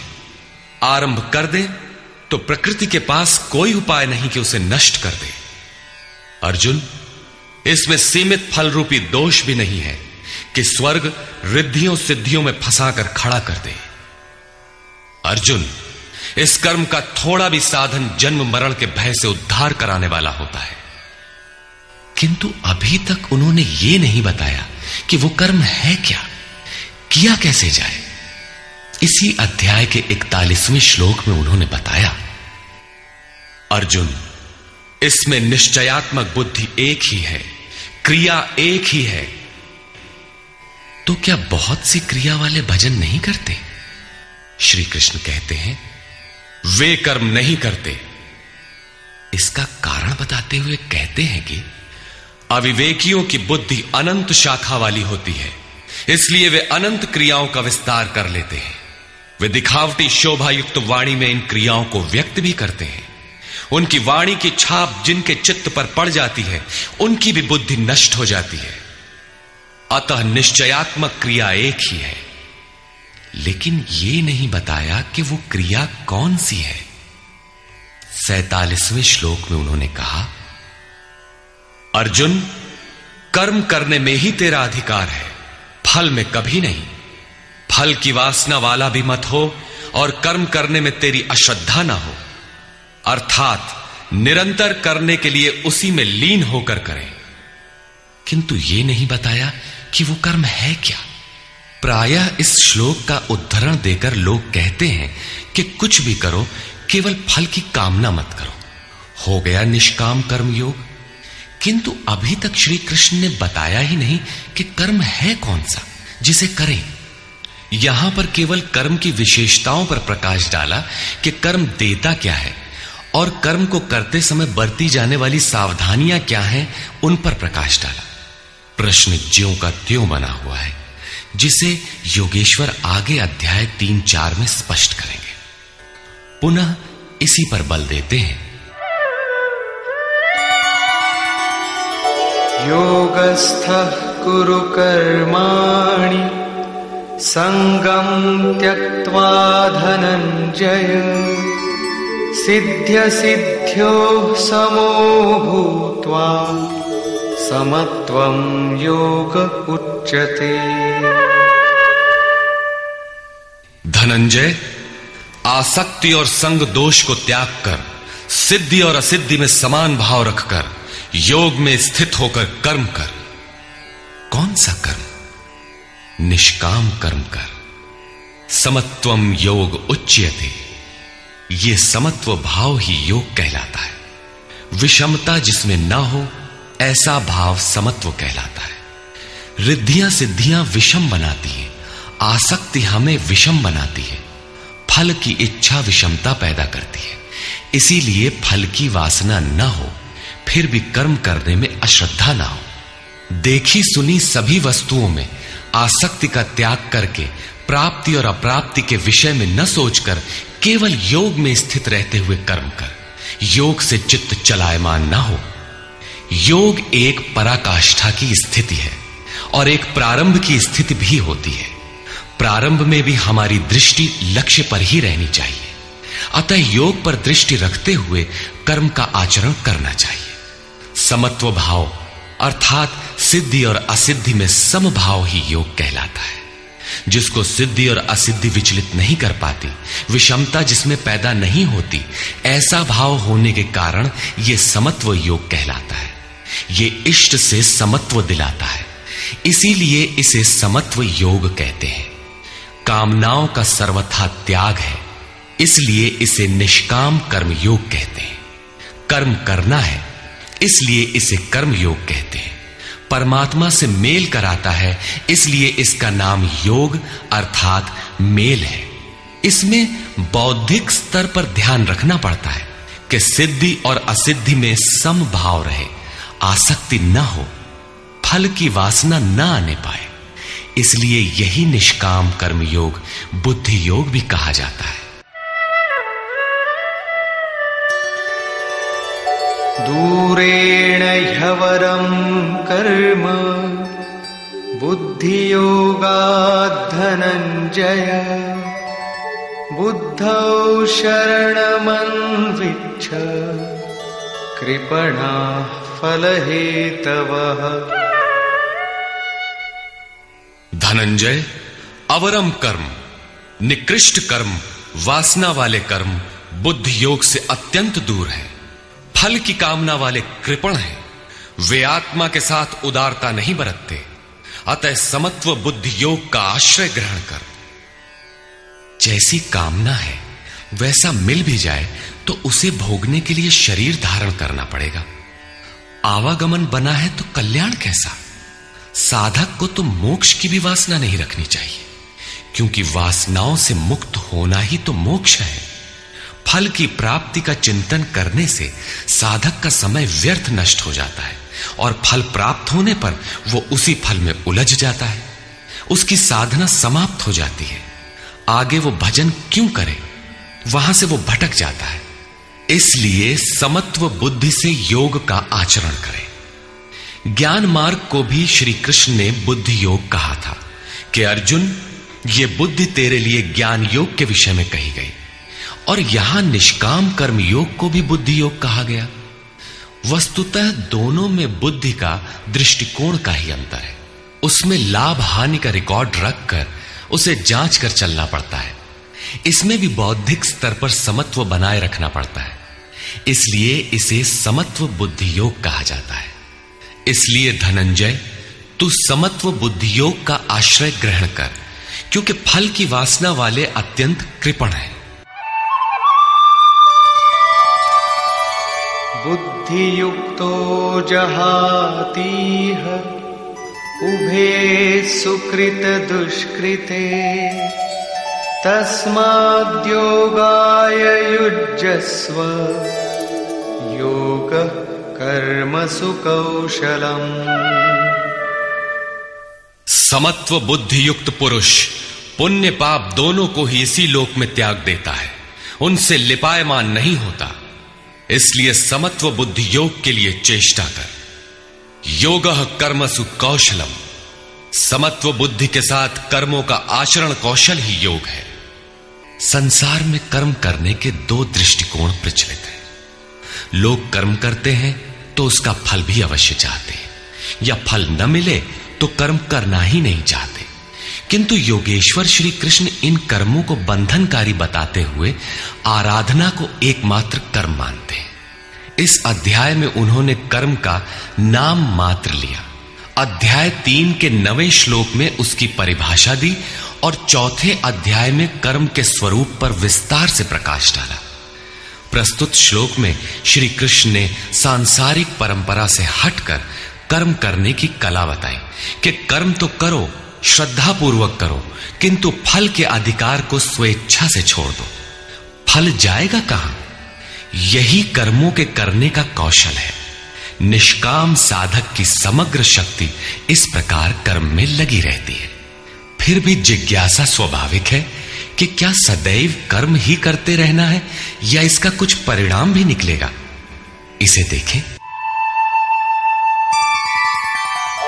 कर्मजं बुद्धियुक्ता हि फलं त्यक्त्वा मनीषिणः जन्मबन्धविनिर्मुक्ताः पदं गच्छन्त्यनामयम्। बुद्धि योग से युक्त ज्ञानी जन कर्मों से उत्पन्न होने वाले फल को त्याग कर जन्म और मृत्यु के बंधन से छूट जाते हैं। वे निर्दोष अमृतमय परम पद को प्राप्त होते हैं। अर्जुन की दृष्टि त्रिलोकी के साम्राज्य तथा देवताओं के स्वामीपन तक ही सीमित थी। इतने तक के लिए भी वो युद्ध में प्रवृत्त नहीं हो रहा था। यहां श्री कृष्ण उसे नवीन तथ्य उद्घाटित करते हैं कि आसक्ति रहित कर्म द्वारा अनामय पद प्राप्त होता है। निष्काम कर्म योग परम पद को दिलाता है, जहां मृत्यु का प्रवेश नहीं है। इस कर्म में प्रवृत्ति कब होगी? यदा ते मोह कलिलं बुद्धिर्व्यतितरिष्यति तदा गन्तासि निर्वेदं श्रोतव्यस्य श्रुतस्य च। जिस काल में तेरी साधक की बुद्धि मोह रूपी दलदल को पूर्णतः पार कर लेगी, लेश मात्र भी मोह न रह जाए, उस समय जो सुनने योग्य है उसे तू सुन सकेगा और सुने हुए के अनुसार वैराग्य को प्राप्त हो सकेगा, अर्थात उसे आचरण में ढाल सकेगा। अभी तो जो सुनने लायक है उसे न तो तू सुन पाया है और आचरण का तो प्रश्न ही नहीं खड़ा होता। इसी योग्यता पर पुनः प्रकाश डालते हैं। श्रुति विप्रतिपन्ना ते यदा स्थास्यति निश्चला समाधावचला बुद्धि तदा योगमवाप्स्यसि। अनेक प्रकार के वेद वाक्यों को सुनकर विचलित हुई तेरी बुद्धि जब परमात्म स्वरूप में समाधिस्थ होकर अचल स्थिर ठहर जाएगी, तब तू समत्व योग को प्राप्त होगा, पूर्ण समस्थिति को प्राप्त करेगा, जिसे अनामय परम पद कहते हैं। यही योग की पराकाष्ठा है और यही अप्राप्त की प्राप्ति है। वेदों से तो शिक्षा ही मिलती है, किंतु श्री कृष्ण कहते हैं श्रुति विप्रतिपन्ना। श्रुतियों के अनेक सिद्धांतों को सुनने से बुद्धि विचलित हो जाती है। सिद्धांत तो अनेकों सुने, लेकिन जो सुनने योग्य है लोग उससे दूर ही रहते हैं। ये विचलित बुद्धि जिस समय समाधि में स्थिर हो जाएगी, तब तू योग की पराकाष्ठा अमृत पद को प्राप्त करेगा। इस पर अर्जुन की उत्कंठा स्वाभाविक थी कि वे महापुरुष कैसे होते हैं जो अनामय परम पद में स्थित है, समाधि में जिनकी बुद्धि स्थिर है। उसने प्रश्न किया। अर्जुन उवाच।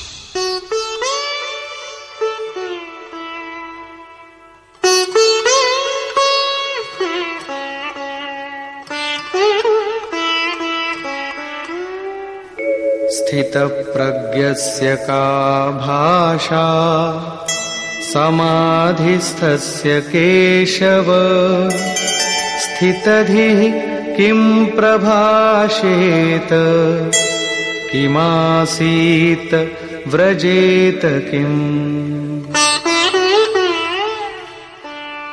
समाधीयते चित्तम यस्मिन् स आत्मा एव समाधिः। जिसमें चित्त का समाधान किया जाए वो आत्मा ही समाधि है। अनादि तत्व में जो समत्व प्राप्त कर ले उसे समाधिस्थ कहते हैं। अर्जुन ने पूछा, केशव, समाधिस्थ स्थिर बुद्धि वाले महापुरुष के क्या लक्षण हैं? स्थित प्रज्ञ पुरुष कैसे बोलता है, वो कैसे बैठता है, वो कैसे चलता है? 4 प्रश्न अर्जुन ने किए। इस पर भगवान श्री कृष्ण ने स्थित प्रज्ञ के लक्षण बताते हुए कहा। श्री भगवान उवाच।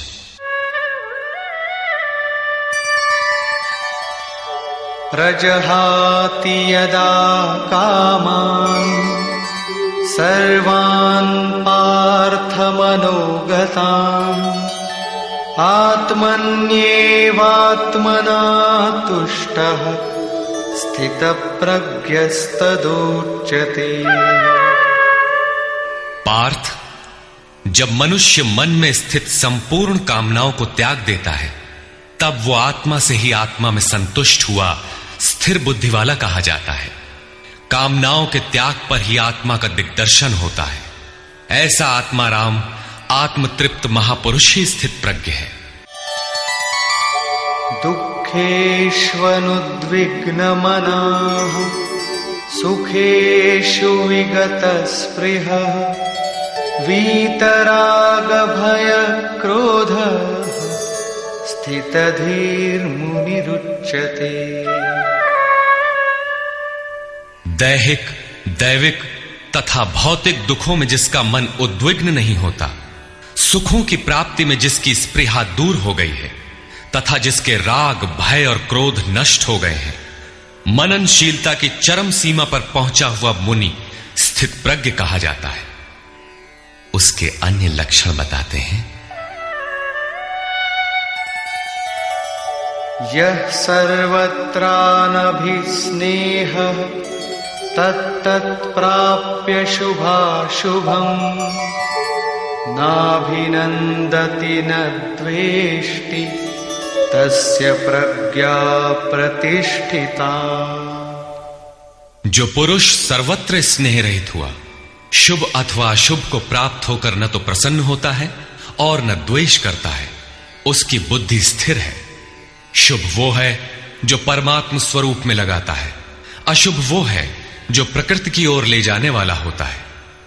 किंतु स्थित प्रज्ञ पुरुष अनुकूल परिस्थितियों से न प्रसन्न होता है और न प्रतिकूल परिस्थितियों से द्वेष करता है, क्योंकि प्राप्त होने योग्य वस्तु न उससे भिन्न है और न पतित करने वाले विकार ही उसके लिए है।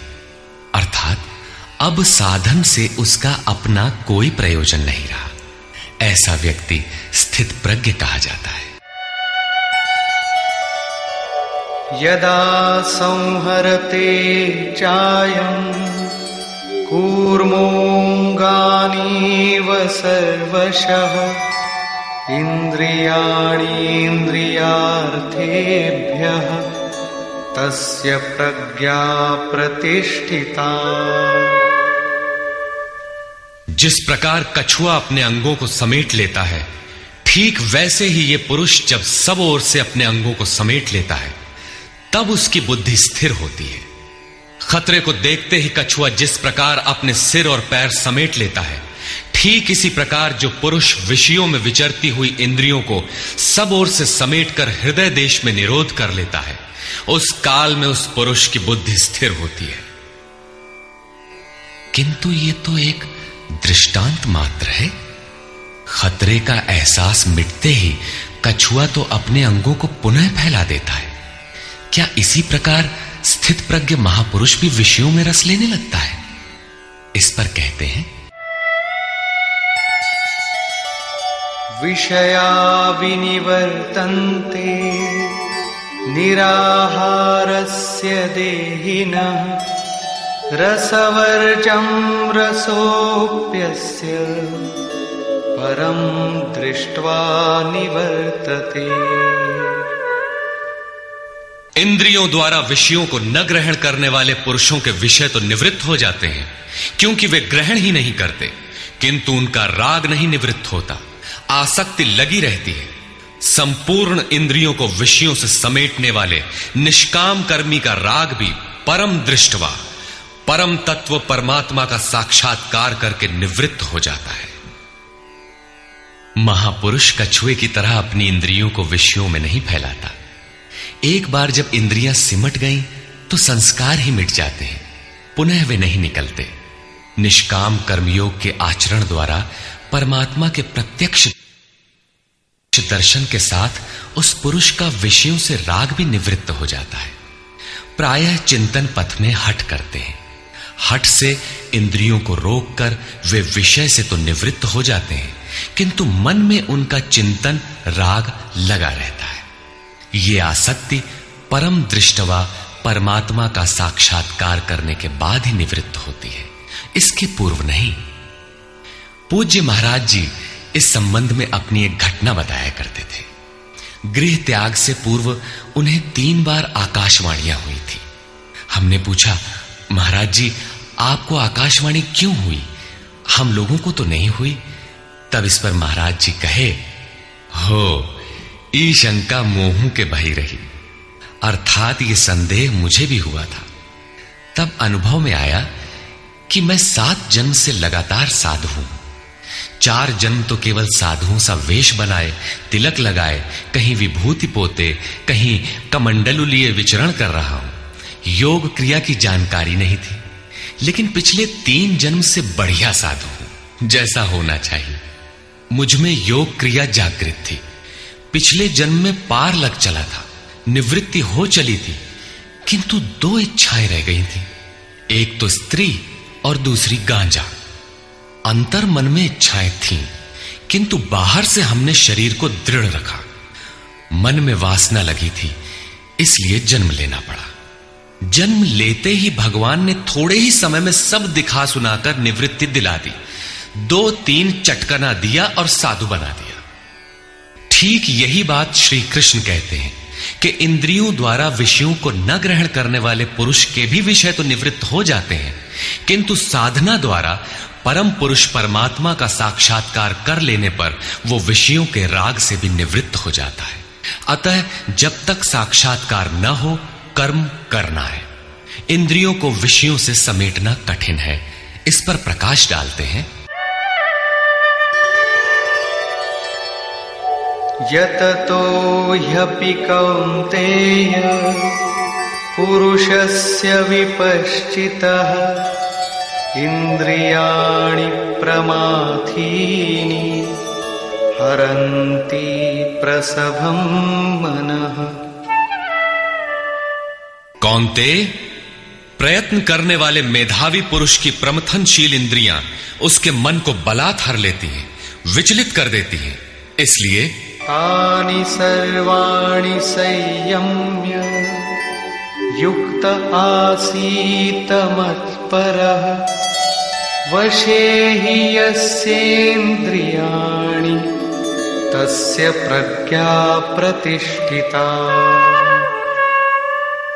उन संपूर्ण इंद्रियों को संयत करके योग से युक्त और समर्पण के साथ मेरे आश्रित हो, क्योंकि जिस पुरुष की इंद्रियां वश में होती हैं उसी की बुद्धि स्थिर होती है।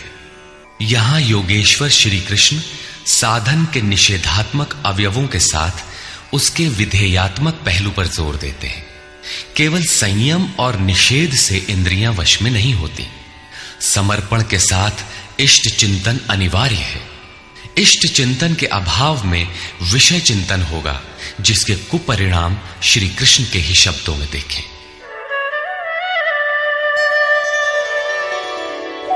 ध्यायतो विषयान् पुंसः संगस्तेषूपजायते संगात् संजायते कामः कामात् क्रोधोऽभिजायते।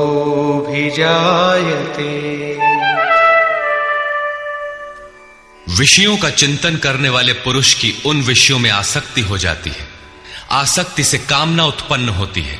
कामना पूर्ति में व्यवधान आने से क्रोध उत्पन्न होता है। क्रोध किसे जन्म देता है? क्रोधाद् भवति सम्मोहः सम्मोहात् स्मृतिविभ्रमः स्मृतिभ्रंशात् बुद्धिनाशो बुद्धिनाशात् प्रणश्यति। क्रोध से विशेष मूढ़ता अर्थात अविवेक उत्पन्न होता है। नित्य अनित्य वस्तु का विचार नहीं रह जाता। अविवेक से स्मरण शक्ति भ्रमित हो जाती है, जैसा अर्जुन को हुआ था। भ्रमतीव च मे मनः। गीता के समापन पर उसने कहा, नष्टो मोह स्मृतिर्लब्धा। क्या करें क्या न करें इसका निर्णय नहीं हो पाता। स्मृति भ्रमित होने से योग परायण बुद्धि नष्ट हो जाती है और बुद्धि नाश होने से यह पुरुष अपने श्रेय साधन से च्युत हो जाता है।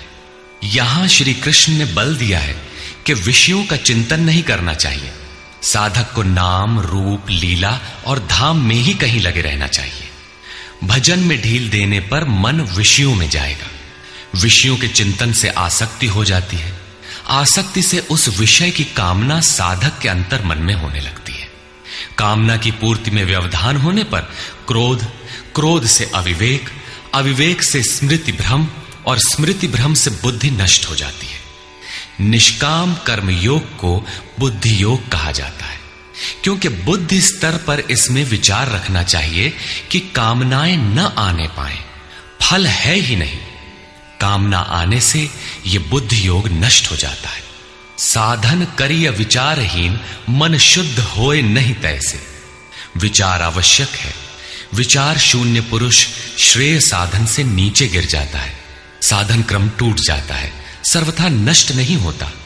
भोग के पश्चात साधन वहीं से पुनः आरंभ होता है जहां अवरुद्ध हुआ था।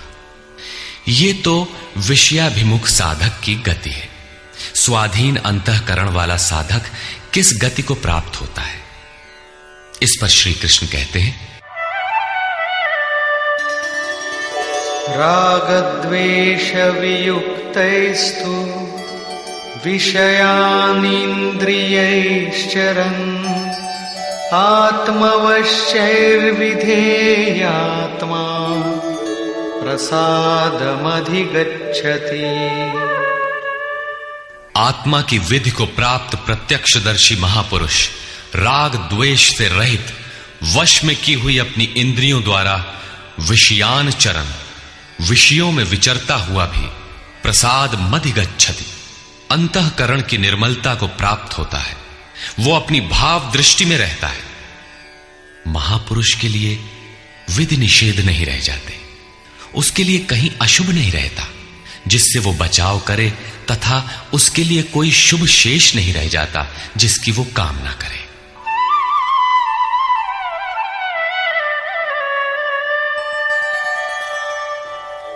प्रसादे सर्वदुःखानां हानिरस्योपजायते प्रसन्नचेतसो याशु बुद्धिः पर्यवतिष्ठते। भगवान के पूर्ण कृपा प्रसाद भगवत्ता से संयुक्त होने पर इसके संपूर्ण दुखों का अभाव हो जाता है। दुखालयम अशाश्वतम, संसार का अभाव हो जाता है और उस प्रसन्न चित्त वाले पुरुष की बुद्धि शीघ्र ही अच्छी प्रकार स्थिर हो जाती है। किंतु जो योग युक्त नहीं है उनकी दशा पर प्रकाश डालते हैं। नास्ति बुद्धिरयुक्तस्य न चायुक्तस्य भावना न चाभावयतः शान्तिः अशान्तस्य कुतः सुखम्। योग साधन रहित पुरुष के अंतःकरण में निष्काम कर्मयुक्त बुद्धि नहीं होती। उस अयुक्त के अंतःकरण में भाव भी नहीं होता। भावना रहित पुरुष को शांति कहां और अशांत पुरुष को सुख कहां। योग क्रिया करने से कुछ दिखाई पड़ने पर ही भाव बनता है। जाने बिनु ना होई प्रतीति, भावना बिना शांति नहीं मिलती। और शांति रहित पुरुष को सुख अर्थात शाश्वत सनातन की प्राप्ति नहीं होती। इंद्रियाणां हि चरतां यन्मनोनुविधीयते तदस्य हरति प्रज्ञां वायुर्नावमिवाम्भसि। जल में नाव को जिस प्रकार वायु हरण करके गंतव्य से दूर कर देता है, ठीक वैसे ही विषयों में विचरण करती हुई इंद्रियों में जिस इंद्रिय के साथ मन रहता है, वो एक ही इंद्रिय उस अयुक्त पुरुष की बुद्धि को हर लेती है। अतः योग का आचरण अनिवार्य है। क्रियात्मक आचरण पर श्री कृष्ण पुनः बल देते हैं। तस्माद्यस्य महाबाहो निगृहीतानि सर्वशः इन्द्रियाणीन्द्रियार्थेभ्यः तस्य प्रज्ञा प्रतिष्ठिता। इससे हे महाबाहो, जिस पुरुष की इंद्रियां इंद्रियों के विषयों से सर्वथा वश में की हुई होती हैं, उसकी बुद्धि स्थिर होती है। बाहु कार्य क्षेत्र का प्रतीक है। भगवान महाबाहु एवं आजानुबाहु कहे जाते हैं। वे बिना हाथ पैर के सर्वत्र कार्य करते हैं। उनमें जो प्रवेश पाता है या जो उसी भगवत्ता की ओर अग्रसर है, वो भी महाबाहु है। श्री कृष्ण और अर्जुन दोनों को महाबाहु कहा गया है। या निशा सर्वभूतानां तस्यां जागर्ति संयमी यस्यां जागृति भूतानि सा निशा पश्यतो मुनिः। संपूर्ण भूत प्राणियों के लिए वो परमात्मा रात्रि के तुल्य है, क्योंकि दिखाई नहीं देता, न विचार ही काम करता है, इसलिए रात्रि सदृश है। उस रात्रि में परमात्मा में संयमी पुरुष भली प्रकार देखता है, चलता है, जागता है, क्योंकि वहां उसकी पकड़ है। योगी इंद्रियों के संयम द्वारा उसमें प्रवेश पा जाता है। जिन नाशवान सांसारिक सुख भोग के लिए संपूर्ण प्राणी रात दिन परिश्रम करते हैं, योगी के लिए वही निशा है। रमा विलासु राम अनुरागी तजत बमन जिमि जन बड़ भागी। जो योगी परमार्थ पथ में निरंतर सजग और भौतिक ऐषणाओं से सर्वथा निष्प्रिय होता है, वही उस इष्ट में प्रवेश पाता है। वो रहता तो संसार में ही है, किंतु संसार का उस पर प्रभाव नहीं पड़ता। महापुरुष की इस रहनी का चित्रण देखें। आपूर्यमाणमचल प्रतिष्ठम् समुद्रमापः प्रविशन्ति यद्वत् तद्वत् कामायं प्रविशन्ति सर्वे स शान्तिमाप्नोति न कामकामी। जैसे सब ओर से परिपूर्ण अचल प्रतिष्ठा वाले समुद्र में नदियों के जल उसको चलायमान न करते हुए बड़े वेग से उसमें समा जाते हैं, ठीक वैसे ही परमात्मा में स्थित प्रज्ञ पुरुष में संपूर्ण भोग विकार उत्पन्न किए बिना समा जाते हैं। ऐसा पुरुष परम शांति को प्राप्त होता है, न कि भोगों को चाहने वाला। भयंकर वेग से बहने वाली सहस्त्रों नदियों के स्रोत फसल को नष्ट करते हुए, हत्याएं करते हुए, नगरों को डुबाते हुए, हाहाकार मचाते हुए बड़े वेग से समुद्र में गिरते हैं, किंतु समुद्र को न 1 इंच ऊपर उठा पाते हैं और न गिरा ही पाते हैं, बल्कि उसी में समाहित हो जाते हैं। ठीक इसी प्रकार स्थित प्रज्ञ महापुरुष के प्रति संपूर्ण भोग उतने ही वेग से आते हैं, किंतु समाहित हो जाते हैं। उन महापुरुषों में न शुभ संस्कार डाल पाते हैं न अशुभ। योगी के कर्म अशुक्ल और अकृष्ण होते हैं, क्योंकि जिस चित्त पर संस्कार पड़ते हैं उसका निरोध और विलीनीकरण हो गया। इसके साथ ही भगवत्ता की स्थिति आ गई। अब संस्कार पड़े भी तो कहां? इस एक ही श्लोक में श्री कृष्ण ने अर्जुन के कई प्रश्नों का समाधान कर दिया। उसकी जिज्ञासा थी कि स्थित प्रज्ञ महापुरुष के लक्षण क्या हैं, वो कैसे बोलता है, कैसे बैठता है, कैसे चलता है। श्री कृष्ण ने एक ही शब्द में उत्तर दिया कि वे समुद्रवत होते हैं। उनके लिए विधि निषेध नहीं होता कि ऐसे बैठो और ऐसे चलो। वे ही परम शांति को प्राप्त होते हैं, क्योंकि वे संयमी हैं। भोगों की कामना वाला शांति नहीं पाता। इसी पर पुनः बल देते हैं। विहाय कामान्यः सर्वान् पुमांश्चरति निःस्पृहः निर्ममो निरहंकारः स शान्तिमधिगच्छति। जो पुरुष संपूर्ण कामनाओं को त्याग कर निर्ममः, मैं और मेरे के भाव तथा अहंकार और स्पृहा से रहित होता हुआ बरतता है, वो उस परम शांति को प्राप्त होता है जिसके बाद कुछ भी पाना शेष नहीं रह जाता।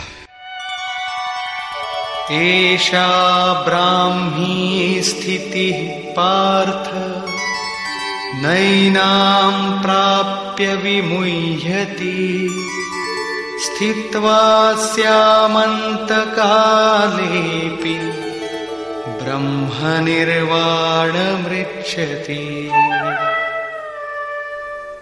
पार्थ, उपर्युक्त स्थिति ब्रह्म को प्राप्त हुए पुरुष की स्थिति है।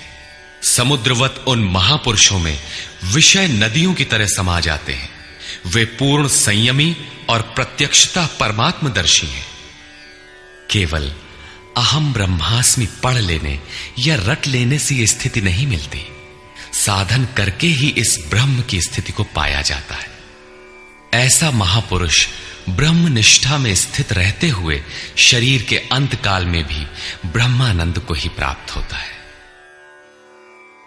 निष्कर्ष, प्रायः कुछ लोग कहते हैं कि दूसरे अध्याय में गीता पूर्ण हो गई, किंतु यदि केवल कर्म का नाम मात्र लेने से कर्म पूरा हो जाता हो, तब तो गीता का समापन माना जा सकता है।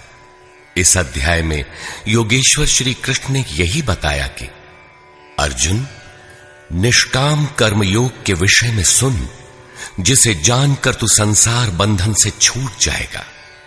कर्म करने में तेरा अधिकार है, फल में कभी नहीं। कर्म करने में तेरी अश्रद्धा भी ना हो, निरंतर करने के लिए तत्पर हो जा। इसके परिणाम में तू परम दृष्टवा, परम पुरुष का दर्शन कर स्थित प्रज्ञ बनेगा, परम शांति पाएगा। किंतु यह नहीं बताया कि कर्म है क्या। यह सांख्य योग नामक अध्याय नहीं है। यह नाम शास्त्रकार का नहीं, अपितु टीकाकारों की देन है। वे अपनी बुद्धि के अनुसार ही ग्रहण करते हैं, तो आश्चर्य क्या है। इस अध्याय में कर्म की गरिमा, उसे करने में बरती जाने वाली सावधानी और स्थित प्रज्ञ के लक्षण बताकर श्री कृष्ण ने अर्जुन के मन में कर्म के प्रति उत्कंठा जागृत की है। उसे कुछ प्रश्न दिए हैं। आत्मा शाश्वत है, सनातन है, उसे जानकर तत्वदर्शी बनो। उसकी प्राप्ति के 2 साधन हैं, ज्ञान योग और निष्काम कर्म योग।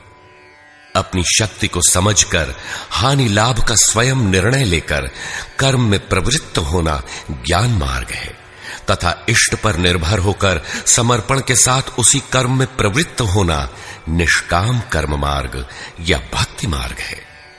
गोस्वामी तुलसीदास ने दोनों का चित्रण इस प्रकार किया है। मोरे प्रौढ़ तनय सम ज्ञानी, बालक सुत समदास अमानी, जनहि मोर बल निज बल ताही, दुह कह काम क्रोध रिपु आही। मेरे दो प्रकार के भजने वाले हैं, एक ज्ञान मार्गी, दूसरा भक्ति मार्गी। निष्काम कर्म मार्गी या भक्ति मार्गी शरणागत होकर मेरा आश्रय लेकर चलता है। ज्ञान योगी अपनी शक्ति सामने रखकर अपनी हानि लाभ का विचार कर अपने भरोसे चलता है, जबकि दोनों के शत्रु एक ही हैं। ज्ञान मार्गी को काम क्रोधादि शत्रुओं पर विजय पाना है और निष्काम कर्म योगी को भी इन्हीं से युद्ध करना है। कामनाओं का त्याग दोनों करते हैं और दोनों मार्गों में किया जाने वाला कर्म भी एक ही है। इस कर्म के परिणाम में परम शांति को प्राप्त हो जाओगे। लेकिन यह नहीं बताया कि कर्म है क्या। अब आपके भी समक्ष कर्म एक प्रश्न है। अर्जुन के मन में भी कर्म के प्रति जिज्ञासा हुई। तीसरे अध्याय के आरंभ में ही उसने कर्म विषयक प्रश्न प्रस्तुत किया। अतः ओम तत्सदिति श्रीमद् भगवद गीता सूपनिषत्सु ब्रह्म विद्यायाम योग शास्त्रे श्री कृष्णार्जुन संवादे कर्म जिज्ञासा नाम द्वितीयो अध्यायः। इस प्रकार स्वामी अड़गड़ानंद कृत श्रीमद् भगवद गीता के भाष्य यथार्थ गीता का दूसरा अध्याय पूर्ण होता है।